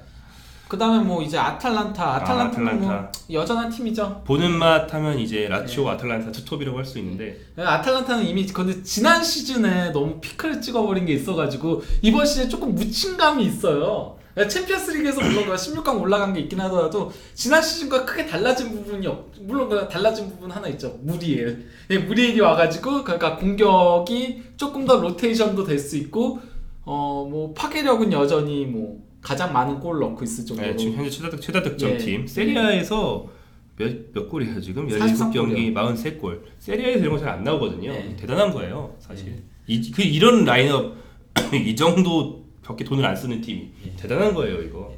선수단 총 연봉이 발렌시아의 반이 안 돼요. 발렌시아의 40%밖에 안 됩니다. 근데 왜 파푸고메스는 진짜 안 넣나요? 늘 기미를 안 보이나요? 파푸고메스는. 그러니까요. 난 고메스 너무 좋아. 일리치치도 이제는 조금 내려오는 게 보이거든요. 일리치치도. 이번 시즌 피크 아니에요? 지난 시즌 이번 시즌 거쳐서 피크 아닌가? 저는 조금 내려오고 있다고 신체적으로는 조금 내려오는 것 같기도 한데 하지만 뭐 좀 저는 그거 경기 관여력이 좀 떨어졌다고 생각을 해요. 일리치치. 경기 관여력 원래 낮지 않아요? 그래도 예전보다 저는 그렇게 보는데 저는 원래 거의 제로다. 아 제로다. 네, 원래 제로다. 골만 아니, 뭐, 넣는다. 에이 골만 넣는다는 아니죠. 골 넣고 어시한다. 예, 어시한다. 예. 그리고 어쨌건 킥이라던가 뭐 이런 것들이 워낙 좋은 선수다 보니까 일리치치가. 예. 그러니까 그 일리치치가 걔도 좀 빠가라서 예. 경기 관여를 아예 줄여주는 것 자체가 가스페린가 얘를 잘 쓰는 요인 중에 하나라고 저는 생각하기 때문에 그 기본적으로 그렇게 보기 때문에 저는 그래도 어쨌건 이번 시즌은 조금 지난 시즌 대비 개인적으로는 그렇게 봤었어요. 좀 개인적으로. 떨어졌다. 예, 그러니까 뭐 골 같은 건 도리어 더 많이 넣고 있거든요. 지금 이번 시즌 벌써 7골이니까. 밀란을 5대0으로 대파했을 때도 예. 얘가 2골 넣었습니다. 오른발 하나, 왼발 하나. 그랬죠. 예. 그런데 어쨌건 그 초반에 조금 아틀란타 초반에 안 좋았었을 때, 예, 그때는 초반에는 무리엘 발이 좀 컸었죠. 예, 무리엘이 막 그런가? 초반에. 그 초반에 사파타가 해주다가 사파타가 다치고 무리엘 나온 거 아니었나요? 내가 잘못 기억하고 있나? 근데 무리엘이 그가 초반부터 되게 저는 솔직히 말하면 무리엘 영입했었을 때 이거 너무 겹치는 거 아닌가 생각했는데. 그래요? 저는 절대 그렇게 생각 안 했는데. 아 그래요? 예. 이 팀이 그거예요. 이게 정확히 이전에 이 팀이 쓰던 애 중에서 무사 바로우라는 예, 알아요. 유망 공격수가 있는데 딱 예, 바로우 자체가 별로 이렇게 능력이 별로 솔직히 없는 애지만 이 팀에서는 용도가 있는 게 뭐냐면 안 풀릴 때 넣어가지고 그냥 힘으로 그러니까 밀고 가게. 투톱 할 때 그것도 있고 투톱을 했을 때 측면으로 벌려서 왔다 갔다 해줄 수 있는 애가 하나 필요한데 바로우가 능력 자체가 떨어지지만 아무튼 그걸 하긴 해요. 사파타는 문제 짱박혀 있고 고메즈가 측면에서 올려주면 측면 왔다 갔다 하면서 풀어주고 요거를 걔가 해왔는데 그러니까 사파타랑 다른 스타일의 공격 옵션 요 역할을 해줄 애가 필요한데 무리엘은 그게 되잖아요. 네. 무리엘은 기본적으로 최전방에 있으면서 사파타보다 드리블 돌파 시도 많이 하고 배우 침투할 때도 사파타랑은 리듬이 다르고 그런 점에서 이제 공격 다변화를 많이 시켜줄 수 있는 선수였죠. 무리엘은 근데 진짜 무리엘도 임모빌레처럼 평생 세리아에서 뛰어야 될 것 같아요. 그렇죠. 예. 세비야에서 그냥 그랬었는데 딱 가자마자 피오렌티나 가자마자 지난 시즌 후반기 때 터지고 전 그래서 솔직히 약간 좀 의구심이 있게 봤었거든요. 근데 가스페린이잖아요. 이제 몇 년 했으니까 이제 우리가 알 때 됐죠. 가스페린이가 데려오는 건 다 뜻이 있다. 예. 가스페린님은 다 계획이 있으시다. 예. 우리가 알 때가 됐죠. 근데 저는 그러니까 아탈란타가 이번 시즌에 조금 묻힌 건 물론 지난 시즌에 워낙 그런 돌풍 그리고 뭐 그런 것들도 있고 그래서 뭐 그냥 지난 시즌에 똑같은 반복이다 보니까 좀 그런 것 때문에 이슈에서 조금 멀어진 부분도 있다고 생각하지만은 그 뒤에 두 팀이 더 크게 작용했다고 생각하거든요. 이번 시즌에 돌풍을 일으키는 팀들. 라치오 앞에서는 라치오가 있고 뒤에서는 칼리아리가 있으니까. 예, 특히나 이제 칼리알리. 예, 네. 칼리알리가 있어가지고 그것 때문에 조금 묻힌 감도 있다라고 개인적으로 생각하거든요. 맞아요. 예, 칼리알리가 무려 그 13경기 무패 행진을 달리면서 초반에 예. 4위권에 들어 있었죠. 지금은 6위까지 밀려 있긴 하지만 수준이 참 예. 많이 안 납니다. 아무튼 아틀란타 얘기는 챔스 얘기를 마무리하고 와야 될 것 같은데. 예. 네, 챔스 초반에 3연패하고 그 다음에 뒤에 또 무승부했었죠. 네. 4경기 계속 승리가 없었는데 네 번째 경기에서 첫 승점. 이 팀이 없어서 챔스 첫 승점을 따고 맨시티 상대로 막판 2연승을 해서 올라갔는데 3연패하고 예. 막판 3경기에서 뒤집어서 토너먼트에 진출한 팀은 챔스 역사상 처음. 그렇죠. 입니다. 예. 1무 3패도 당연히 처음이고요. 예, 그거는 진짜 말도 안 되는 일이었죠, 말 그대로. 네, 챔스 역사상 처음 엄청난. 좀 네. 그냥 운도 따랐다고 봐야 돼요. 예. 뭐 그 상황이 아들이 가지고 맞아 돌아갔죠. 네, 1무 3패에서 2승하고 2승 1무 3패로 올라간 것 자체가 맞아요. 예, 승점 7점이니까 왜냐면 기본적으로 승점 9점도 탈락을 많이 하거든요. 그래서 안정권은 10점 이상으로 봐요. 10점에서 11점부터가 안정권이고 10점이 이제 커트라인으로 보거든요. 16강에 올라가는 커트라인으로 보는데 근데 이제 승점 7점 올라간 거는 좀 운도 따르긴 했죠. 우리 울산과 전남 출신인 오르시치가 예, 피눈물을 삼키면서 걔네 유로파도 못 나갔죠. 걔네 떨어졌습니다. 네. 걔네가 마지막 경기 전까지 조 2위였는데 피눈물을 삼키면서 떨어졌습니다. 네. 아무튼 그랬고 아틀란타의 그런 대역전 대이변이 있었고요.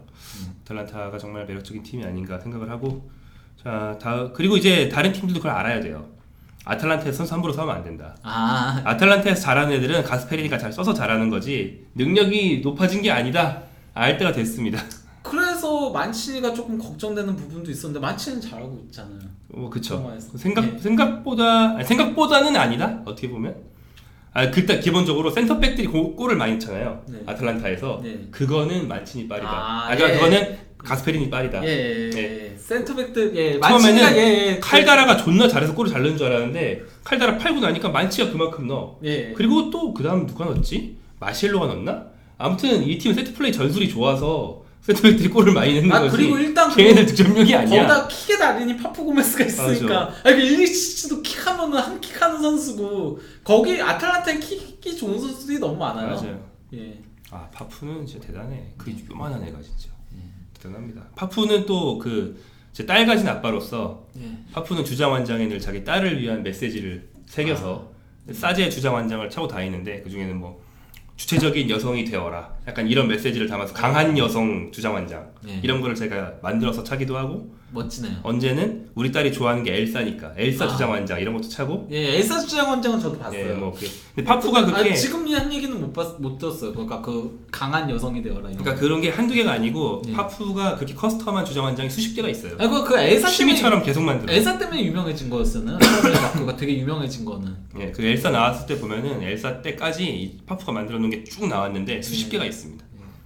여튼 아틀란타 얘기 길게 했고요. 그러면 이제 지난 시즌에 아틀란타를 조금 연상시키는 칼리알리. 근데 그가 물론 그 아틀란타를 연상시키는 팀이라고는 하는데 칼리알리가 그리고 칼리알리는 원래 그가 항상 그 중하위권에 전형적으로 있거나 아니면 세리에 B로 강등되거나 뭐 이런 팀이었잖아요. 근데 이게 전반기는 어쨌건 돌풍을 일으켰다라고 하지만 그 13경기 무패도 달리고 했었다라고 하지만 이게 계속 갈 거라고 보나요? 개인적으로? 모르겠어요. 그러니까 한 유럽파권 정도까지는 계속 경쟁을 할 수 있는 팀이라고 봐요. 저는 이 팀의 전력 자체가 나쁘지 않다고 생각하기 때문에. 근데 이 팀이 이번 시즌 들어오면서 생각보다 투자를 좀 했어요. 근데 임대로 많이 데려왔죠? 네. 이거 임대로 데려온 선수들이 좀 재미를 많이 보긴 했고. 일단 대표적인 게 나인골란. 그렇죠. 네, 원래 이 팀의 레전드가 될 뻔했다가 로마로 가서 터졌던 나인골란이. 근데 뭐 칼리알리 때도 워낙 알짜배기를 이용했던 선수죠. 아무튼 돌아왔는데 나인골란이 초반에는 이렇게 자기 포지션과 자기 역할을 잘 못 찾아서 옛날보다 나인골란이 많이 못 뛰는데 이 새끼 담배 피더니 폼이 떨어졌나 이러면서 감독이 막 레지스타로 쓰고 그랬어요. 근데 좀 해다 보니까 역시나 나인골란은 그 미친 개처럼 저 앞에서 풀어놔야 잘한다. 그래서 이제 약간 좀 공격형 미드필더처럼 뛰기 시작을 했죠. 4-3-1-2 포메이션에 공격형 미드필더를 배치하면서 본격적으로 올라왔고 나인골란 자체는 4골 5도움으로 이렇게 뭐 대단한 스탯은 아니지만 멋진 중거리 슛 같은 특유의 장면들을 보여주고 있고 나인골란의 파생 효과로 칼리아리를 오랫동안 지켜주고 있는 칼리아리 공격의 영원한 에이스인 주앙 페드로가 11골을 넣으면서 나인골란의 파생 효과를 많이 봤습니다. 옆에서 이제 아들 시메오네 얘도 임대인가? 아들 시메오네도 피오렌티나에서 일로 넘어온 뒤에 골은 아주 많지는 않지만 굳은 일 많이 하면서 뭐 지할 건 좀 해주고 있고요. 그리고 나이탄 난데스 난데스 이게 우루과이 사람이죠? 난데스가 저기 우루과이에서 간혹 등번호 10번을 달고 나올 때도 있죠. 네, 얘를 이제 이 팀 치고는 비싼 돈인 1,800만 유로를 써서 데려왔는데 얘도 적응 기간이 좀 걸렸지만 지금은 뭐 충분히 좋은 미드필더로서 1인분 해주고 있고. 난데스도 되게 그러니까 좀 뭐랄까 탄탄한 선수여가지고 뭔가 확실하게 특징이 보이는 선수는 아니지만은 그래서 괜찮다라고 생각하는데 중원 힘싸움에서 약간의 이게 이득을 매 경기 늘 줄 수 있는 좋은 선수죠. 측면까지 커버하면서 하는 선수다 보니까 근데 어쨌건 결국은 나인골란이 중심을 잡아준 게 상당히 컸다라고 볼 수 있죠. 그리고 이제 그가 13경기 무패 중심에는 나인골란이 있었던 것도 있었고요. 지난 시즌과 이번 시즌 나인골란을 보면 진짜 축구 선수한테 동기부여가 얼마나 중요한지 단적으로 볼 수 있는 것 같습니다. 나인골란이 그 얘기들을 했죠. 그가 워낙 로마에서의 마지막 시즌하고 그 인테르에서의 그 담배 이슈라던가 그 나이트 이슈 이런 것들 때문에 그랬었는데 본인이 이제 거기에 대해서 조금 항변을 하기도 했었죠. 그러니까 내가 그렇다고 해서 경기장에서 최선을 다하지 않는 선수는 아니다. 나는 경기에서만큼은 전사처럼 뛴다라고 얘기를 하면서 그건 맞는 말이지. 그러면서 인테르에 나갔을 때 그러니까 내가 나간 거는 인테르가 나를 보낸 게 잘못됐다는 걸 증명하기 위해서였다. 그렇죠. 그런 말 했죠. 그런 얘기를 했는데 원래 그 나인골라는 다른 좋은 팀들을 가려면 갈 수 있었어요. 근데 본인이 칼리알리 복귀를 되게 강하게 원했었고 임대긴 하지만 씨발놈들 내가 보여준다 이러면서 그러면서 가가지고 결국은 보여주고 있는. 그래서 도리어 인테르가 지금 중앙에서 계속 부상 때문에 센시하고 바렐라 때문에 그러다 보니까 나인골란 보낸 게 실수였다고 그런 얘기들을 많이 하죠. 근데 뭐 콘테 감독의 성향을 생각하면은 내보내는 게 싸움이 낫겠죠. 네. 전술적으로는 콘테한테 딱 맞는 선수지만 그렇죠. 아니 왜냐면 성격상으로 절대 안 맞아. 콘테가 항상 영입하고 싶어했던 매번 그 첼시에서 콘테 영입설에 이름 올리던 게 나인골란이었거든요. 딱 보면은 약간 비달의 90% 되는 선수니까 그죠. 예, 그가 좀 비달처럼 쓰기 딱 좋으니까 콘테랑은 스타일적인 부분에서 딱 맞음에도 불구하고 규율을 중시하는 그런 스타일상 그 부분에서 조금 문제가 있었던 거였죠. 아무튼 뭐 상식상 칼리아리는 사르데니아 섬에 있는 팀이고요. 지금 시칠리아 섬을 기반으로 하는 뭐 팔레르모나 이런 팀들이 다 나가게 됐기 때문에 이 칼리아리는 이탈리아 본토 팀 말고 섬 팀의 자존심을 잘 지켜주고 있는 그런 상황입니다. 네. 뭐 그렇고요. 못 찾으시는 거예요? 같이 그림판을 왜 켜요? 그냥 잠깐 보는 거 얘기. 그림판을 잠깐 왜 봐? 읽을 거 있냐 찾으시는 거예요? 아니 그러니까 이 사진이 쓸만한 사진인가 뭔가 싶어가지고 그냥. 그리고 나인골란만 빌려온 게 아니고 나폴리에서 마르코 로크, 예. 유벤투스에서 펠레그리니. 로크도 되게 잘해주고 있잖아요. 예. 살림꾼 역할을 톡톡히 해주고 있잖아요. 그러니까 그것 때문에 그 나인골란이 조금 더 수월하게 플레이를 할 수 있는 거잖아요. 난데스, 로크, 나인골란 이렇게 에너지 있는 중앙 미드필더를 많이 데려오면서 4-3-1-2 포메이션에서 힘싸움 능력을 끌어올린 게 사실은 뭐 전술적으로 보면 제일 큰 성공 요인이라고 보는 게 맞겠죠. 뭐 그렇습니다. 더 얘기할 거 있나요, 칼리아리? 아니야. 그러면 이제 파르마 얘기를. 아유, 라그나르 클라반이 주전으로 뛰고 있네 여기. 클라반 진짜 나이가 몇이냐? 네, 뭐 그렇습니다. 루카 치가리니가 좀 사이즈가 작잖아요. 예. 레지스타인. 그렇죠. 나머지 3명이 보디가드처럼 치가리니를 이렇게 둘러싸고 예. 대신 때려 박아주는 그런 구조입니다. 근데 이제 그것 때문에 치가리니도 이번 시즌 확실하게 좋은 네. 모습을 보여주고 있는 거죠. 예, 주변에서 보호해주는 선수도 있으니까 원래 한때 그 제2의 피르로를 불리던 예 치가리니. 그렇습니다. 그렇죠. 예. 그럼 이제 파르마 얘기 좀 간단하게. 로빈 올센도 좀 더 큰 팀에서 실패해서 일로 흘러 들어온 애죠. 예, 이 팀이 그런 애들이 많아요. 예, 그 올센이 로마에서 기대 이하였는데 칼리아리 가서 굉장히 잘해주고 있죠. 기대 이하였다가 이 팀에 와서 잘해준 로마, 인테르, 유벤투스 이런 데서 이렇게 흘러 들어온 애들이 다 잘해주고 있다. 뭐 이런 임대 신공이 뭐 이 팀의 이번 시즌 성공 요인이죠. 그렇고 뭐 계속 팀별로 계속 얘기하나요?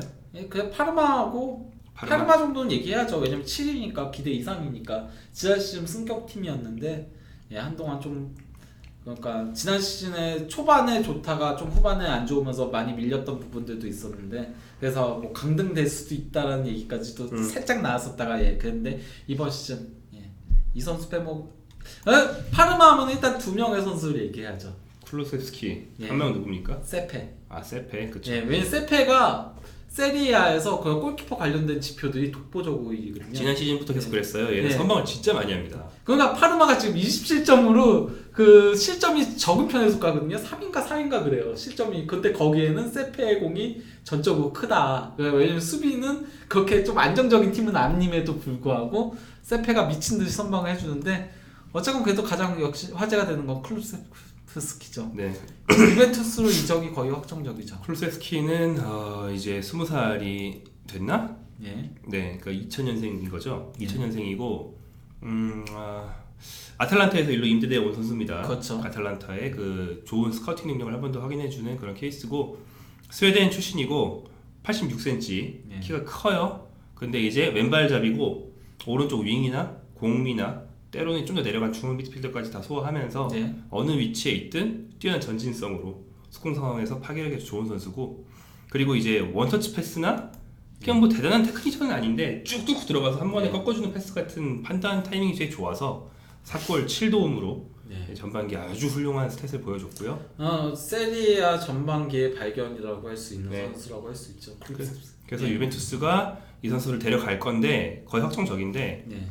메디컬까지 했을 거예요. 지금 시간이면. 인테르가 원래 데려간다 얘기들이 많았었는데 클롭세스키가 그 유벤투스를 선택한 것도 있다라는 얘기들도 나오고 있더라고요. 그러니까 그 저기 자기는 중앙 공격형 미드필더 쪽에서 뛰고 싶은데 그거 인테르 가면 콘테의 전술에서는 자기가 좀 없어. 예, 그게 없다. 센 시절에서 뛰어야 돼요. 인테르는. 예, 그런데 그가 그 부분에 있어서의 문제가 있다라고 생각해서 유벤투스는 딱 지금 그 디발라가 뛰는 자리. 그러면 디발라가 전진하면 되고 어차피 이과인이건 호날두건 나이가 많으니까. 이거죠. 베르나르데스키 저 형 그러니까 빠가네. 예. 이길 수 있겠는 걸? 그 베르나르데스키는 내가 이긴다. 저 형 예, 빠가잖아. 이렇게 내가 되는 이긴다. 저 새끼 내가 이긴다 이거고. 예.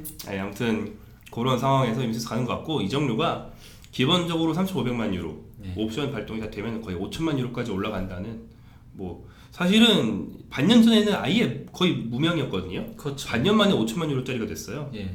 이런 거 보면 역시 약간 좀 아탈란타가 장사를 정말 잘한다. 약간 그래서 조금 어떤 의미에서는 카가와도 좀 생각이 개인적으로 났었습니다. 왜냐면 그 위치적인 부분들도 조금 비슷한 부분도 있는데다 갑자기 이렇게 팍 떠가지고 그런 것들에 있어서는 아탈란타 돈 많이 버네요. 하지만 이 돈 또 안 쓰겠죠. 아탈란타는 안 쓰니까. 그 다음에 기대 이하의 팀 나폴리. 나폴리. 예. 나폴리는 뭐 그 내후 외환 전술적인 문제가 아니고 내후 외환인데. 이건 초반에 좀 기대 이하기도 했어요. 특히나 이제 그 수비 쪽이 무너졌던 게 상당히 컸잖아요. 얘가 물론 뭐 클리벨리하고 마놀라스가 돌아가면서 부상도 있기도 했었는데 그리고 또 나왔을 때도 좀 실점이 많기도 하고. 예. 야, 그러면서도 귀신같이 월드 챔피언 리버풀은 또 잡어. 예. 뭐, 진짜 동네에서 다 얻어터져 다니면서 리버풀은 잡어. 예. 어쨌건 뭐 그러면서 전체적으로 좀 초반에 그 요렌테가 좋은 모습 보여주고 이러면서 초반에 반짝했다가 계속 내려오는 분위기였죠. 내려오는 분위기에서 이제 데 라우렌티노의 구단주가 큰 건을 터뜨렸죠. 합숙 사건. 예. 네. 합숙이 사실은 뭐 있을 수 없는 일은 아닌데 이 사람 스타일을 봤을 때 정상적으로 합숙을 하자고 잘 이렇게 타일러서 얘기한 게 아니고 개같이 했겠죠, 그렇죠? 네. 네. 거기다가 어쨌건 시즌 중에 그러는 것들이 흔한 일은 아니니까요. 그러니까 이제 선수들이 다 그거에 반발을 했고 반발했는데 이제 우리 덕장 안첼로티는 그 사이에서 어떤 중재를 전혀 하지 못하고 그게 뭐야 이러고 저는 그러니까 안첼로티가 경질된 거는 물론 그 성적도 있다라고 생각을 하거든요. 그가 성적이 되게 좀 안 좋은 부분들도 있었잖아요. 그 마차리 이후에 그 마차리 때의 그 이전 이후로 가장 그가 성적이 안 좋은 7경기를 마지막에 보내기도 하고 했었거든요. 그렇죠. 7경기 승리가 없는 뭐 그런 식의 문제들도 있긴 했는데 그런 것보다도 결국은 데라우렌티노 구단주가 원했던 거는 구단주가 바랬던 거는 그거라고 생각해요. 안첼로티가 선수들을 좀 강하게 후려잡으면서 그러니까 데라우렌티스 본인이 관종이고 캐릭터가 세잖아요. 예. 지가 막 늑대 탈 쓰고 다니고 이상한 새끼인데 안첼로티 보면은 뭐 감독이 저래 감독이 휘어잡는 맛이 있어야지 이렇게 생각했을 법해요. 예. 그러면 합니다. 근데 도리어 거기서 그가 선수들이 단체로 반발을 하는데도 그걸 그냥 가만히 그냥 방치하다시피 하다 보니까 몰라 약간 이러니까. 그래서 그게 이제 가투소를 데려온 가장 큰 원인이라고 생각하거든요. 네, 가수 데려와서 야 너는 애들 빠따 칠 수 있지? 빠따 좀 쳐라. 그리고 당장 어쨌건 가투소 오고 나서 조금 반등을 하기도 했고요. 그 나폴리 자체가. 그래서 그나마 파리까지 오고 그랬다라고 보기 때문에 이게 뭐 안첼로티가 팀을 업그레이드를 시켜야 된다는 강박 때문에 그랬는지 모르겠는데 전술을 좀 이상하게 썼어요. 예. 네, 그래서 뭐 전술을 이상하게 쓰면서 스스로 이 팀의 잠재력을 좀 제한한 면이 있었는데 가투소는 오자마자 사리 때부터 나폴리 선수들한테 제일 익숙한 4-3-3으로 바로 돌아가면서 원래 전술을 돌아갔고 특히 안첼로티가 그 4-4-2를 되게 지난 시즌부터 많이 가동하려고 노력을 했었죠. 4-4-2인데 안첼로티가 뭐 원래 그렇게 압박을 좋아하는 감독이 아니다 보니까 아주 컴팩트한 4-4-2가 아니고 되게 무르고 공격도 느리고 뭐 빙숭맹숭하고 공격적이지도 않고 수비적이지도 않은 그런 4-4-2였단 말이에요. 이상했어요 팀이. 이상했습니다. 뭐 측면에는 중앙 미드필더들을 세우고 뭐 그런 식으로 많이 했었죠. 예. 빙숭맹숭하고 안첼로티는 저는 그게 가장 큰 문제라고 생각해요. 뭐냐면 그 안첼로티의 능력 없는 감독이라고 생각하진 않거든요. 근데 일단 가족 경영에서 벗어나야 됩니다.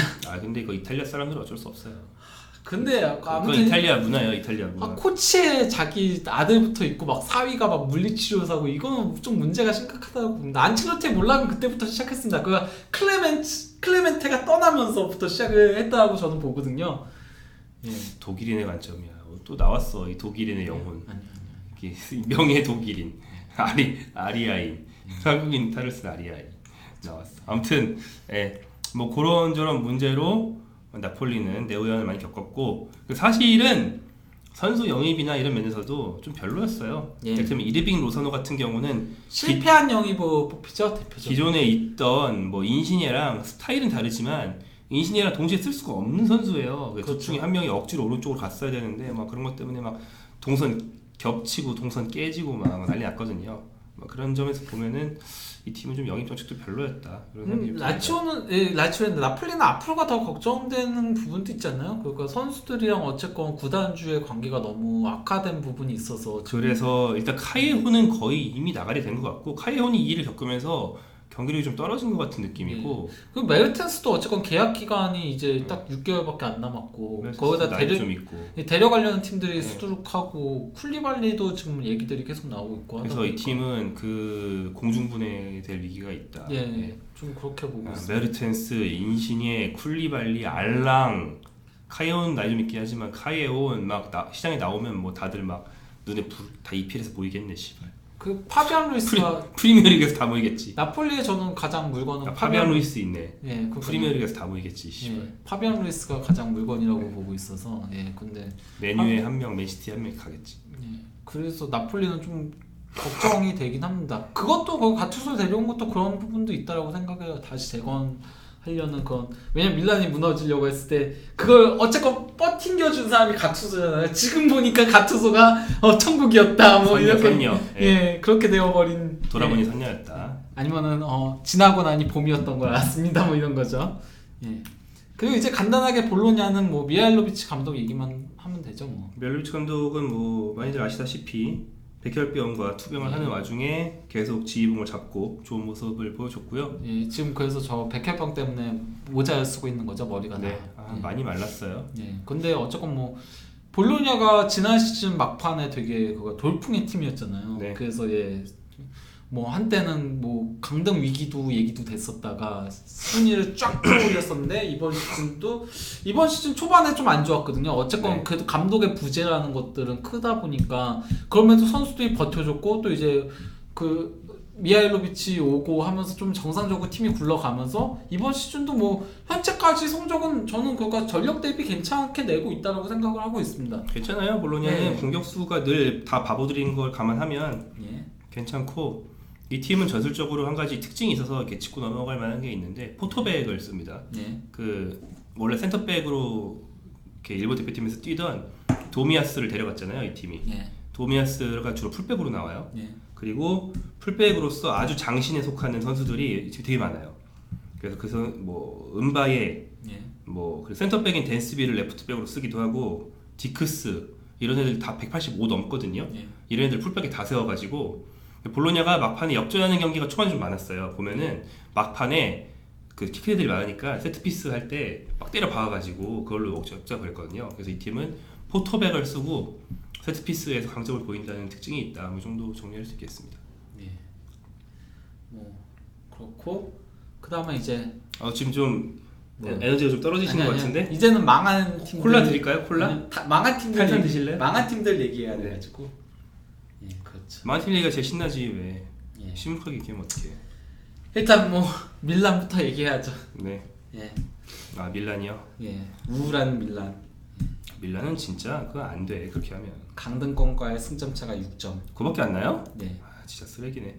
그 밀란은 일단 기본적으로는 전력 구성보다도 팀 운영 자체, 경영 컨셉 자체에 큰 문제가 있다고 할 수 있고, 이 정도로 팀이 이제 망가졌으면 스카우팅이나 이런 거에 신경을 좀 써야 되는데 스카우팅 전략이나 이런 점에서 불협화음이 너무 심하다.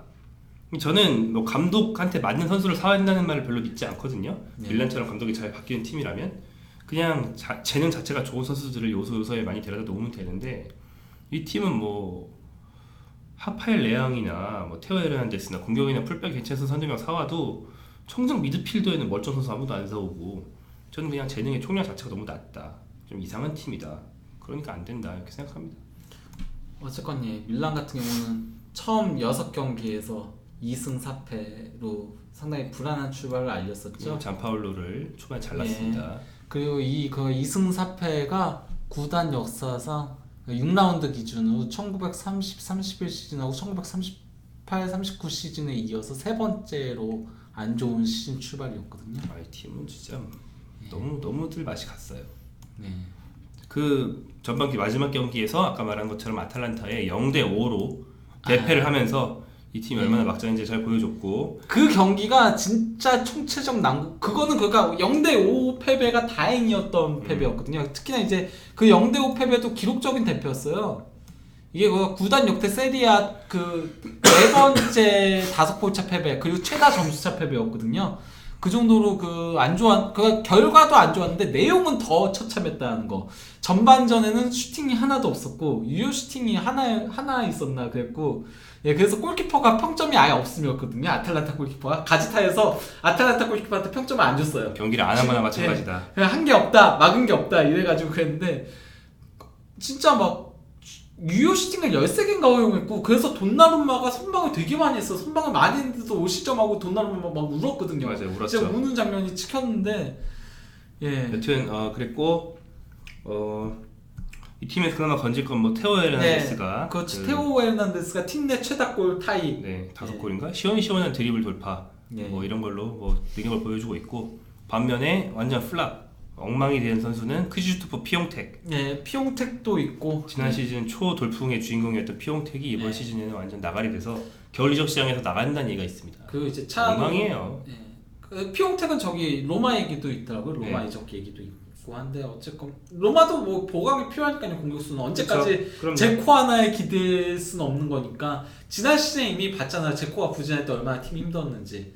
제코가 없을 때 골을 넣는 선수가 없어가지고 힘든 부분도 있었으니까 피용텍 영입은 뭐 만약에 로마 입장에서는 할 만한 영입이라고 보고 있고요. 거기가 어쨌건 뭐 미드필더에서의 패스 그 공급 같은 것들은 워낙 잘하는 팀으로 좀 평이 나 있으니까 로마는 과거부터 약간 좀 전통적인 부분들이 있죠. 예. 근데 이제 로마 같은 경우는 뭐 전체적으로 무너졌었죠. 심지어 뭐 레앙하고 그리고 또 이제 캐시에 같은 경우도 그 0대5로 대패를 했을 때 뭐 인스타그램에 뭐 파티하는 뭐 이런 것들 올려가지고 뭐 그것 때문에 말들도 있었고 예. 캐시에는 그거죠. 캐시에는 그 아탈란타한테 0대5로 졌는데 파푸 고메스한테 축하 메시지 그 좋아요 눌렀죠. 예, 좋아요 눌러가지고 예, 그것 때문에 새끼. 예 말도 있었고 예 그랬었죠. 레앙 같은 경우도 뭐 그 파티 즐긴 거 그것 때문에 말도 있으니까 뭐 아까 말한 그 아탈란타에서 잘한다고 사왔는데 우리 팀 보니까 걔가 아니네. 대표적인 피해자가 예. 밀란이죠. 그렇죠. 잘못 싸우는 거. 캐시에 예. 와 아탈란타에서 존나 잘했어. 얘만 되려면 미드필더 재건이다. 예. 캐시가 보니까 바보. 예. 뭐야 가스페린이 없으니까 이거 못하네. 예. 그 다음에 이제 윙백의 콘티. 예. 와 존나 잘해 데려오자. 얘는 거의 쓰지도 못했죠. 다쳐서 그런 거니까 얘는 좀 다르긴 하지만 아무튼 뭐야 아틀란타에서 걔가 아니잖아. 요즘 나가리 이런 식이죠. 칼다라. 예. 칼다라 맞나? 그렇죠. 지금 밀란에 있죠. 예. 예. 너무 경기를 못 나와서 어떻게 헷갈려. 칼달라도 못 나오니까요. 예. 아예. 뭐 그런 것들. 칼달라는 애초에 데려올 때부터 조금 위험 요소는 부상에 대한 위험 요소는 있었잖아요 이미. 예. 예. 그 저선적인 아탈란타의 호구 잡힌 팀 밀란이고 밀란은 이제 겨울 이적 시장에서 첫 번째 영입을 하면서 이미 보강을 시작했습니다. 바로 LA를 떠난 질라탄 이브라히모비치를 데려왔는데요. 저는 뭐 잘 될 것 같지 않아요. 저는 비관적으로 봅니다. 그 미국에서 하는 것만 봐도 골은 좀 넣긴 하지만 옛날에 그 기묘한 움직임이 아니고 그냥 평범한 공격수에 받아먹기로 막 넣던데 지금 질라탄이 그것만 해서 이 팀에 살아남을 수 있는 게 아니잖아요. 공이 안 올 텐데 아예. 저는 근데 창조를 해줘야 되는데 창조. 그러니까 그 부분에 있어서 그 경기 관여력 부분에 있어서는 좀 문제가 있을 수도 있다고 생각하지만은 현재 밀란의 그 상황을 보면은 피용텍보다는 질라탄이 더 나은 공격수라고 생각해요. 그건 그래요. 그러니까 패스가 공급이 되는 한도 내에서 하면 피용텍이 그 지금의 한창 때의 피용텍이 그 지난 시즌 한참 좋았을 때의 피용텍이 현재 질라탄보다 낫다. 전성기 때 질라탄하고는 안 되고 그때의 질라탄은 워낙 인간계 최강이었으니까 현재 질라탄보다 낫다고 생각하지만 어쨌건 질라탄 보면은 LA 갤럭시에서도 혼자서 골을 넣는 장면들은 있거든요. 예전처럼 막 그렇게 막 다 해치고 뭐 이런 거가 아니어서 그렇지. 그래도 막 초장거리 슛 넣고 뭐 이런 것들이 있거든요. 그리고 뭐 약간 좀 아크로바틱한 골 같은 것들은 있어요. 공급이 안 되면은 거기서 답답하니까 내가 넣는다 뭐 이런 것들은 할 수 있다라고 봐요. 피용텍은 답답하니까 내가 넣는다가 아예 안 되거든요. 얘는 공급이 없으면은 얘는 시체예요. 피오트가 무조건 스루패스가 들어가야 되는데 예. 질라탄은 스루패스가 아니고 그 아리랑 크로스만 와도 예. 질라탄은 어이 씨발 내가 키가 클 때 받아야지 이러면서 예. 받을 수는 있으니까. 그래서 저는 질라탄이 피용택보다는 더 나을 지금은 수 낫죠. 있죠. 예. 그리고 어쨌든 기본적으로 패스를 넣었던 거 가닥 같은 것도 있고 해가지고 근데 피용택이랑 질라탄 투톱은 좀 같이 안 쓸 것 같은데. 그 위험성이 있죠. 둘 다 질라탄, 레앙 이렇게 하겠죠. 아무래도. 그러니까요. 질라탄을 쓰려면은 옆에는 어쨌거나 활동량도 많고 폭도 넓고 한 공격수를 아니지. 답은 이거죠. 뭐야? 샤라노글루, 질라탄, 수소. 네. 생각하면 진짜 누가 고구마 가져왔어요? 그러면은 안 돼요. 그러면 차라노글로 맞아요. 질라탄한테 패스 안 주고 슛만 때린다고? 예, 맞아요. 예. 수소. 그러면은 딱 뉴캐슬 예전에 그 다이어하고 그 보이어하고 붙었던 그거 나온다. 예, 그거 나온다. 진짜. 예.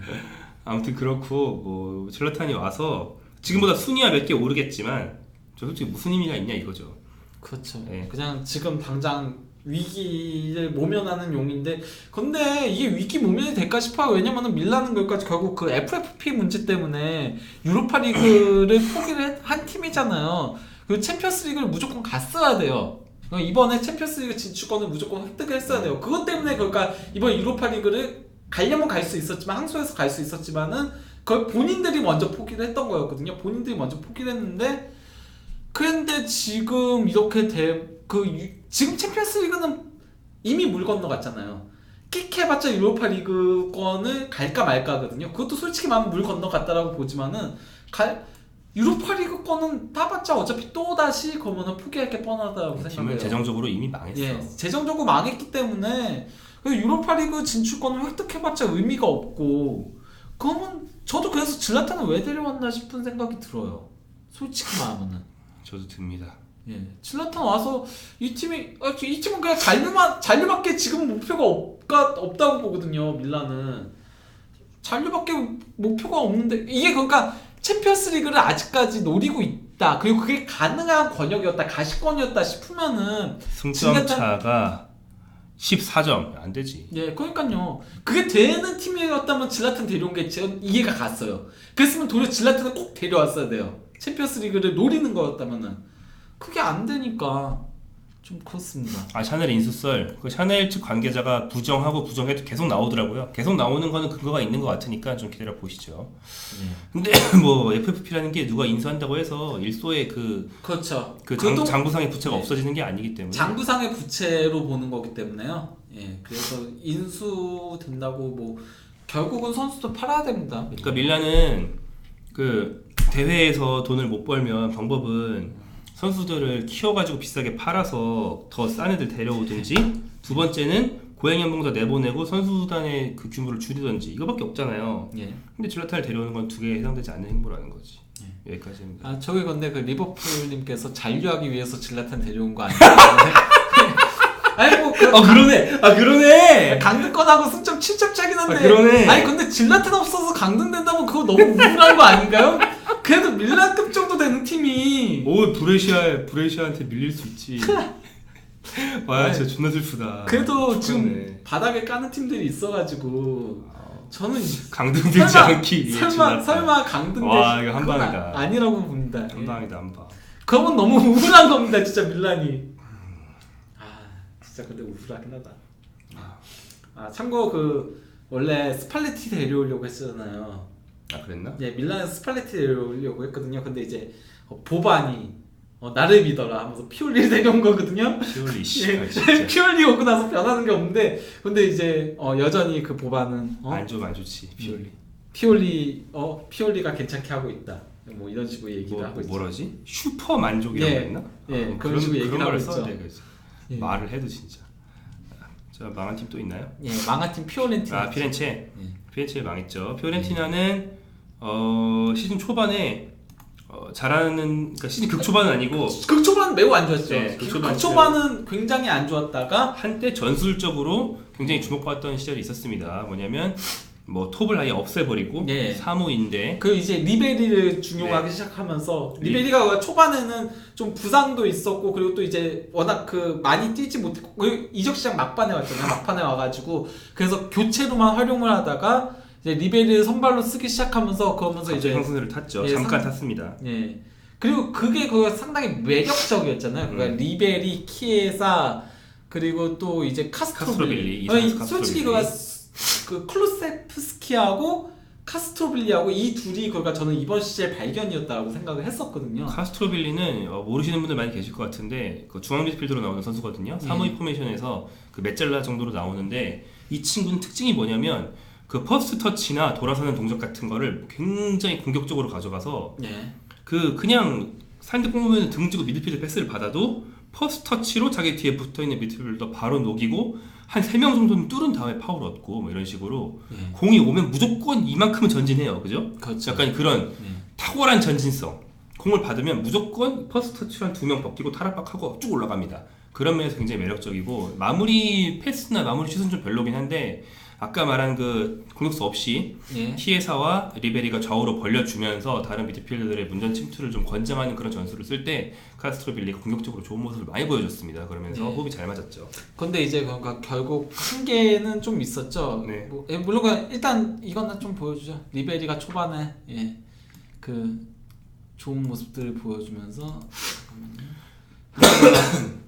근데 이제 뭐 이런 전술이 잠들라는 건 잠깐이었고 리베리가 곧 다시 다쳤고요. 아탈란타전에 세리아 외국인 선수 최고령 득점을 기록을 했었고요. 리베리 진짜 저때 정말 잘했어요. 어떻게 그 머리가 그렇게 좋은 사람이 있는지 주변에 다 보고 있는 것 같아.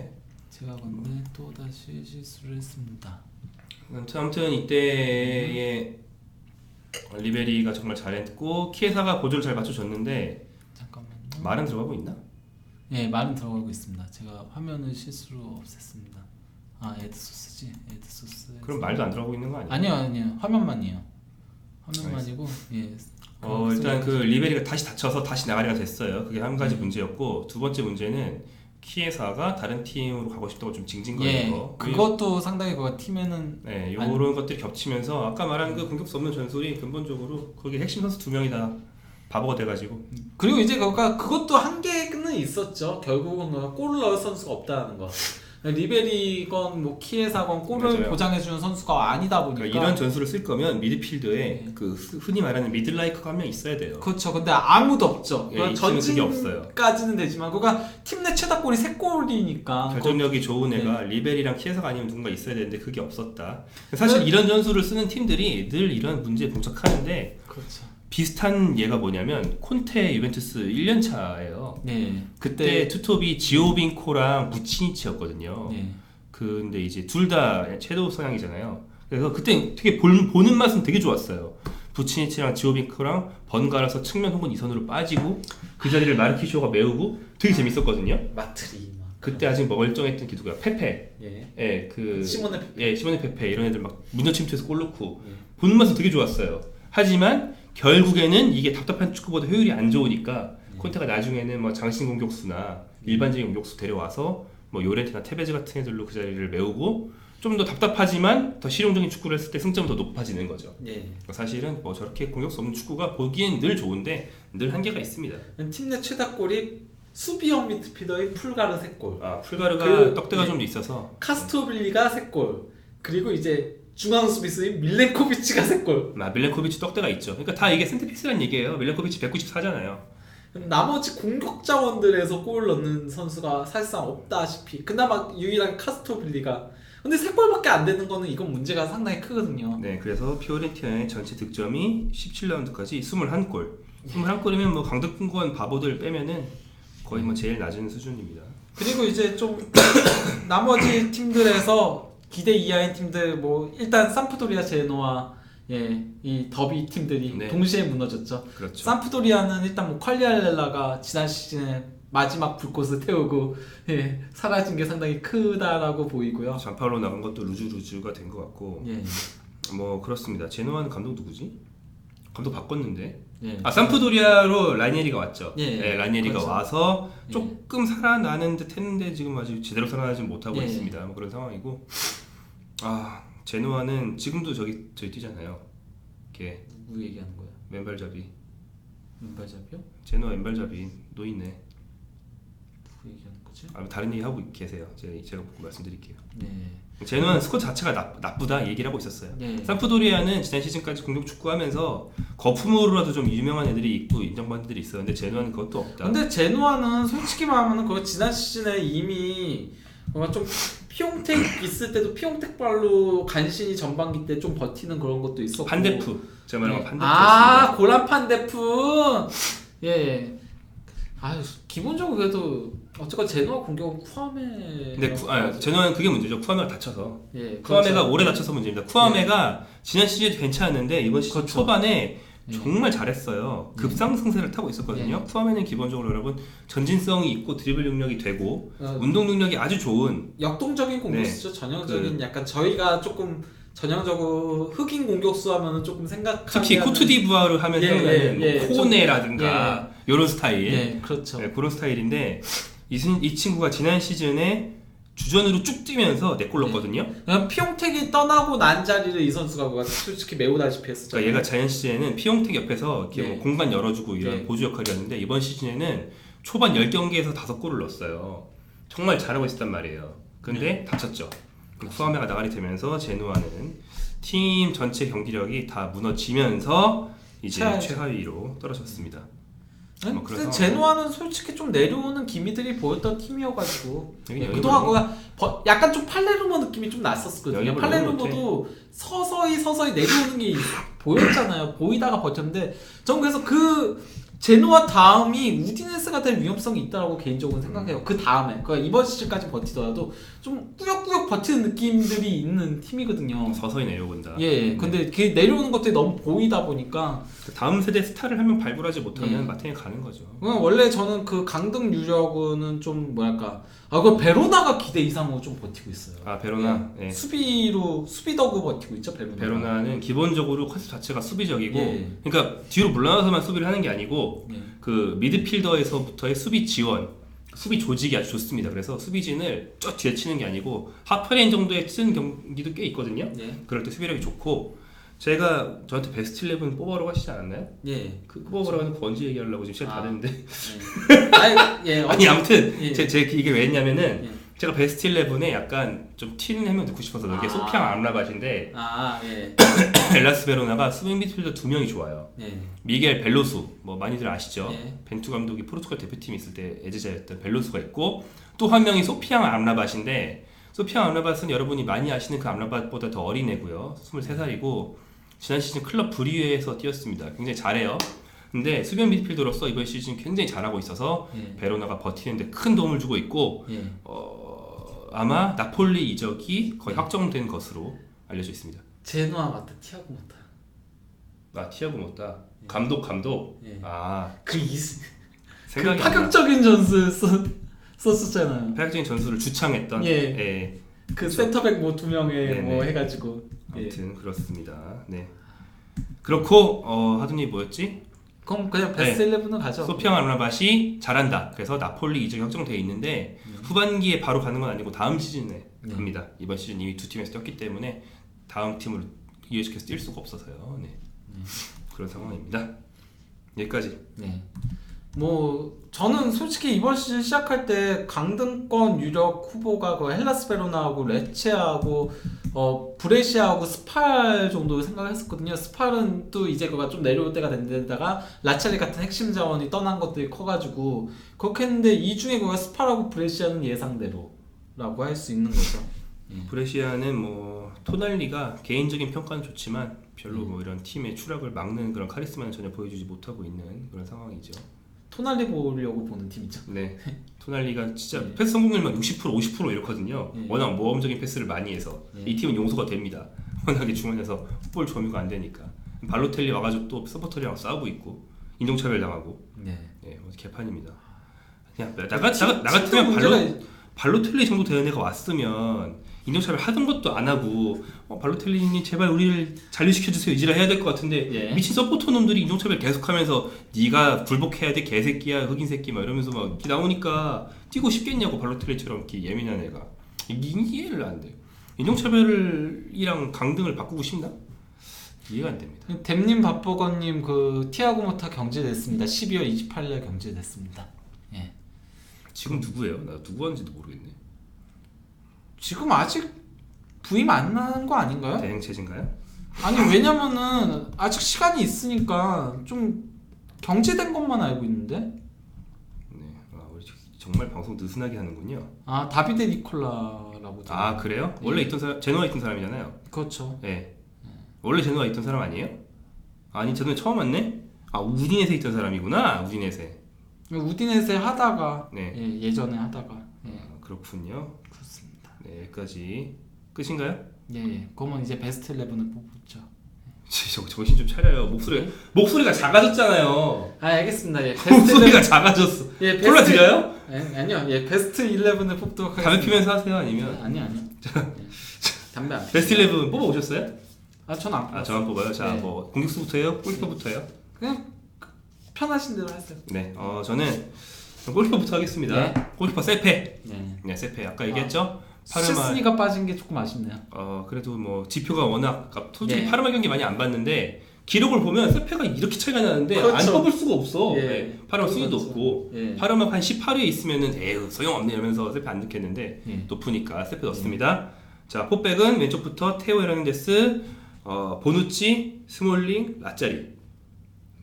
뭐 다 리저너블 예. 하죠? 리저너블하네요. 네. 예. 뭐 약간 뭔가 좀 아쉬운 게 데브라이가 빠진 게. 더프라이. 네. 더프라이 빠졌는데 저는 뭐 잘한다고 생각은 하지만 굳이 3백 하는 팀 중에 하나 늘 거면은 걔 아니고 아체르비 늘 것 같아요. 저는 그쪽이 조금 더 그 이상하게 아체르비도 그렇죠. 예. 두 명이 조금 아쉬운 네. 감은 있네요. 그렇습니다. 그 이제 뭐 왼쪽에서 약간 좀 콜라로프가 조금 아쉬운 부분. 클로르프 아쉽고. 네. 예, 뭐 그 정도. 근데 오른쪽은 라짜리가 뭐 부동이라고 저도 생각합니다. 라이트백이 워낙 없어서 저 원래는 라짜리 빼고 센터백만 3명 넣을까 했는데 네. 포메이션 파악이 별로 안 좋아해서 그냥 라짜리로 했습니다. 네. 자 미드필더 3명인데 아까 말한 소피앙 암라바 스펜비스도 봤고요. 네. 그 다음에 루이스 알베르토 나인골란 뭐 이렇게. 네. 이것도 뭐 평범한. 공격수는 임모빌레 밑에 라우터로 마르티네스와 파푸 고메스 뭐 이런 정도. 네. 또 평범한. 그렇군요. 네. 네. 파푸 고메스가 디발라 빠진 게 조금 아쉽네요. 디발라는 아쉬울 수 있죠. 네. 하지만 이 파푸 고메스 같은 경우에는 제 개인적인 선호도 있고 파푸 고메스는 뭐 그 팀에서 이 선수가 차지하는 비중이 얼마냐를 봤을 때는 세리아의 모든 선수를 통틀어서 1등이에요. 한 3년 전부터 늘 1등입니다. 네. 이 팀은 파푸 고메스가 없으면 아무것도 못하는 팀이기 때문에 파푸 고메스를 안 넣을 수 없었다. 뭐 네. 그런 얘기 드립니다. 그리고 뭐 클루프스키 빠진 것도 살짝 아쉬운. 클루프스키, 부분? 예. 예. 뭐 뭐 뽑힐만은 했던 선수였다. 수비형 미드필더 이런 거 안 따지고 넣었으면 암라바 빼고 미드필더에 쿨루세스키 넣었을 수 있겠죠. 예. 예. 그리고 빠진 게 아쉬운 선수가 또 있다면 뭐 누가 있을까요? 루카쿠? 루카쿠 아니죠. 아니 루카쿠는 아니죠. 경기 루카쿠는- 내용적인 부분에서 걔는 슛을 골키퍼 가슴에 차. 예. 네. 그런 점이 있고 뭐 아쉬운 점. 아탈란타 공격진은 사실 취향이거든요. 예. 무리엘, 고메스, 엘리치치 중에서 누구를 넣든 취향인데 저는 파푸를 넣은 거고. 아니 근데 파프를 넣어야죠. 도리어 차라리 뭐 미드필더에서 뭐 프로일러가 들어간다던가 아니면 뭐 풀백에서 너무 살림꾼이야. 고센스가 들어간다던가. 어쨌든 잘하죠. 예, 뭐 그러니까 그런 부분에 그게 있다면 모를까. 공격에서는 어쨌건 이건 파프 고메스죠 무조건. 어쩔 수가 없어요. 파프 고메스의 영향력이 너무 크기 때문에 다른 선수들이 상대적으로 지난 시즌 자파타급의 그 임팩트가 아닌 이상에는 묻힐 수밖에 없어요. 일리치치가 그러니까 항상 서브 요원 같은 느낌이 되게 강하잖아요 아탈란타에서. 그죠. 예, 세컨드 옵션 같은 느낌이 너무 강하다 보니까. 파푸는 뭐 골과 도움으로만 설명할 수 없는 선수이기 때문에 네. 뭐 키패스, 크로스, 득점기의 창출, 볼키핑, 뭐 예. 파울 유도 이런 모든 지표에서 다 1위예요, 다 1위. 그러니까 리그 1위, 팀 내 1위가 아니고 이상한 선수입니다. 보면 대단한 팀이죠. 예. 네. 그렇습니다. 자, 저 네. 세리아는 뭐라고 하셔야 거야? 세리아는 어쩌다 이렇게 몰락한 거냐고요? 세리아는 돈을 못 벌어서 몰락한 게 아닌가. 갑자기 이제 슬픈 댓글을 제가 무심결에 읽고 말았네요. 이번 시즌 그 지난 시즌 조금 그래도 많이 올라오는 느낌이었는데 이번 시즌 살짝 또 주춤한 느낌이긴 하죠. 그런가?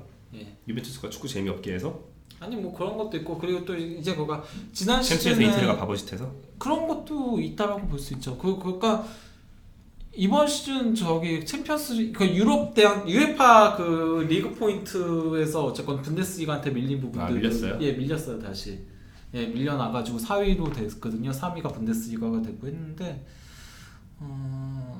좀 뭐랄까 저는 되게 올라오는 분위기라고 봤었거든요. 그 호날두 영입하고 하면서 좀 전체적으로 생기가 올라오는 느낌에다가 또 이제 콘테까지 오고 해가지고 그런 느낌이 있지 않나 싶은데 근데 저는 이 세리아가 내려오고 있다라 몰락하고 있다고 생각하지 않아요. 도리어 바닥을 찍고 서서히 올라오고 있는 분위기라고 보고 있거든요. 실제 그 어쨌건 젊은 선수들이 상당히 많이 등장하기도 했었고요. 신성이 이번 그 최근 몇 년 사이에 많이 등장했고 그리고 또 이탈리아 대표팀의 그 상승세에도 올라갔다라고 생각을 하거든요. 그 이탈리아가 그 10경기 연속 10연승, 11연승 뭐 이렇게 했잖아요. 그 유로 예선에서 10점 전승이 최초의 일인 거고 이탈리아 국가 역대 최초인 거고 11연승도 그 만치니가 그래서 이탈리아 대표팀 역대 최다 연승 기록 수립을 했고 예, 뭐 그런 것들 생각을 하면은 저는 이탈리아 리그 자체가 올라올 수 있다라고 생각을 해요. 충분히. 이 팀이 바닥을 찍은 건, 이 리그가 바닥을 찍은 건 인테르랑 밀란이 동반 몰락했을 텐데 그렇죠. 그 중에 하나가 올라와서 조금 올라오고 예. 있고 밀란까지 올라오면 다시 뭐 인기 팀도 돌아왔으니까 옛날처럼 되는 거죠. 밀란이 건데 올라올까요? 한 10년 걸리지 않을까요? 예, 밀란은 진짜 힘들다라고. 영원히 못 올라올라나? 아니 그럼 올라오긴 올라와야죠. 올라오긴 올라와야 되는데 예 어쨌건 밀란이 좀 아쉽죠. 저 근본적인 변화가 있어야 돼요 밀란은. 예, 뭐 그렇습니다. 예. 나폴리처럼 좀 활력을 불어넣던 팀들이 좀 지난 시즌부터 나폴리가- 애매해지고 해서 그 이번 시즌에 확실하게 나폴리가 무너진 리그가 좀 재미가 없어지긴 예, 했어요. 예. 좀 그게 크다라고 생각해요. 이때 딱 나폴리가 3파전을 해줬어야 되는 건데 예. 라치오가 아무리 지금 거가 되게 보기 좋은 모습들을 보여주고 있고 뭐 경기력이 좋고 뭐 이런 것들이 있다고 하더라도 라치오는 결국은 한계가 있는 팀이거든요. 재정적인 한계도 있고 하다 보니까 후반기 되면은 또 내려갈 위험성이 상당히 높은 팀이잖아요. 그러다 보니까 여기서 그 나폴리가 3파전을 형성을 해줬어야 되는데 그걸 못 해준 게 되게 크지 않나. 그렇습니다.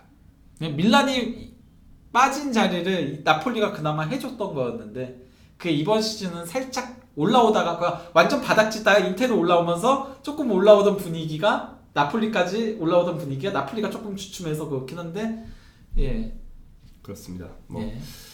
뭐 그 다양한 얘기를 많이 해봤고 번외로 프란체스코 토티 로마인 이야기라는 책을 네. 읽어보시면 세리아와 이탈리아에 대해서 많은 걸 이해하실 수 있으니까 수업들 구입해서 안 읽으셔도 됩니다. 구입만 하시기 바랍니다. 구입만 하시기 바랍니다. 뭐 구입하고 읽는 거 자기 마음인데 구입은 좀 하세요. 네. 예. 쫙 싸놓고 꽂아놓고 있으면 예쁩니다. 책은 그게 중요하지. 집에 꽂아놓고 있으면 예쁘냐 안 예쁘냐. 토티 책이 예뻐요. 네. 예. 말을 아니요 그게 아니요 저기 포그바 유베 리턴 투토에서 못 떴다는데 투루인 투토는 진짜요? 일단 믿지 마세요. 투토는 좀 이렇게 경속을 하게 쓰는 경향이 있기 때문에 근데 포그바가 좀 얘기들이 있긴 하죠. 그러니까 부상에서 복귀했는데 또 아스날전에 뭐 부상 때문에 못 뛰었네 뭐 이것 때문에 앵클 인저리 한다는데요. 예. 뭐 어쨌건 그거에 대해서 포그바는 좀 말들이 많죠. 나폴리 선수단 K리그 와서 합숙하고 단체 삭발해 한번 해야 하는 건디. 그러니까 한국이랑 이탈리아 문화가 비슷한 얘기 하잖아요. 비슷하다니까요. 정서도 비슷하고 축구계 돌아가는 꼬라지도 비슷합니다. K리그도 바닥 찍고 그 이제 좀 이렇게 경영 정상화하면서 좀 올라가는 중인데 세리에도 비슷해요. 바닥 찍고 팀도 경영 정상화하면서 올라가는 중이라고 생각하시면 되겠습니다. 저는 근데 그 홀란드 도르트문트 이적한 것 때문에 이제 말들이 많잖아요. 네. 그것 때문에 이제 보도들도 많고 영국 언론들 쪽에서는 뭐 그러니까 그 라이올라가 맨유한테 뭐 말도 안 되는 것들을 제시를 해서 그래서 이제 나가리가 됐다 뭐 이런 뭐 그 바이아웃 5천만 유로 뭐 이런 얘기들 나오고 뭐 하는데 그 에이전트 피 뭐 얼마. 그래서 저는 결국은 그게 가장 큰 거는 포그바였다라고 개인적으로 생각을 해요. 왜요? 그러니까 라이올라는 어쨌건 선수를 떠나보내고 그가 많이 보내고 싶어하는 그런 사람인데 그래서 한 번 더 에이전트 피를 받고 뭐 이런 식으로 그냥 홀란드 자체도 라이올라의 계획은 그거였거든요. 한 군데 거쳐서 다른 데를 가는 것들을 그렇죠. 그것 때문에 이제 그 도르트문트 라이프치히가 처음에 떴던 게 이제 도르트문트 라이프치히였던 거거든요. 거기에 이제 부합하는 팀들이니까. 근데 이제 맨유는 거기 그리고 또 이제 주전으로 뛸 수 있는 팀. 지금 거가 레알 마드리드건 바이에른 뮌헨이건 바르셀로나건 이 거가 솔직히 말하면 유럽의 3강이라고 할 수 있는 팀들이 공격 수준이 다 88년생, 87년생이에요. 벤제마 87, 수아레스 88, 레반도프스키 88. 얘네들이 홀란드가 한 단계 거쳐서 가면은 딱 내려갈 시기인 거야. 그러면 딱 맞아 떨어지니까 그렇게 하려고 하는데 맨유에 가면 나올 수 있다는 보장이 없는 거거든요. 그 가장 대표적인 예가 포그바라는 거죠. 포그바는 레알 마드리드에서 영입을 하려고 했고 그리고 또 보내달라고 난리를 쳤는데 심지어 약간 좀 태업성 그 부딪히는 아예 대놓고 나는 새로운 도전이 필요하다 이런 얘기까지 했는데도 불구하고 안 보내줬으니까 그래서 그런 것들이 상당히 크게 작용을 했다고 생각을 해요. 라이올라가 결국 홀란드의 맨유 여행을 막은 거에 대해서 그게 가장 크게 작용하지 않았나. 뭐 매우 일리 있는 얘기인 것 같습니다. 그러니까 말도 안 되는 그런 것들을 제시했다라는 얘기들이 나오는 거죠. 바이아웃 5천만 유로 도르트문트도 안 넣었을 겁니다. 5천만 유로 그거면 무슨 이득 보는 게 뭐가 있다고. 걔 이적료가 2천만 유로에 에이전트 피가 1,200만 유로거든요. 그러면 그 조금의 이득을 보기 위해 도르트문트가 홀란드에 영입한다? 안 하죠. 연봉이 얼마인데 홀란드에.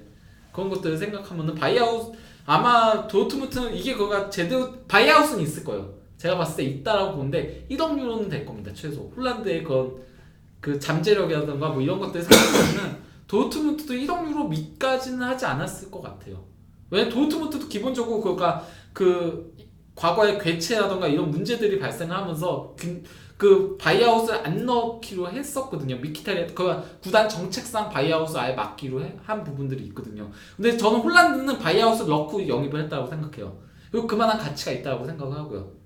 그 바이아웃 금액만 어느 정도 크게 책정이 돼 있다면은 당장 그 도르트문트가 공격수가 없는 부분도 있고 예, 홀란드급을 계속 붙잡을 수 있을 거라는 그런 것도 없기 때문에 예, 그렇다라고 봅니다 개인적으로. 그래서 뭐 거액의 바이아웃이 포함은 되어 있을 거라고 봅니다. 라이올라가 바이아웃 없이 보냈을 리는 절대 없다라고 보거든요. 예, 뭐 그럼 갑자기 왜 급발진해가지고 이 얘기 왜 하신 거예요? 그냥 포그바 얘기가 나와가지고요. 포그바 유베 리턴 얘기가 나와가지고 예, 포그바 얘기하면은 포그바에 대해서 워낙 많은 얘기들이 나오고 있고 홀란드계밖에 안 했잖아요 지금. 아니 근데 홀란드 얘기잖아요. 아니 홀란드가 도르트문트 얘기고. 아니 그러니까 뭐 그런 식으로 얘기들을 많이 해가지고요. 도르트문트가 후구 잡힌 거 아니냐 그런 식의 얘기들이 많이 나와가지고. 그 후구는 아닐 것이다. 예, 네, 알겠습니다. 그렇죠. 아니, 뭐 궁금한 얘기 하는 거니까.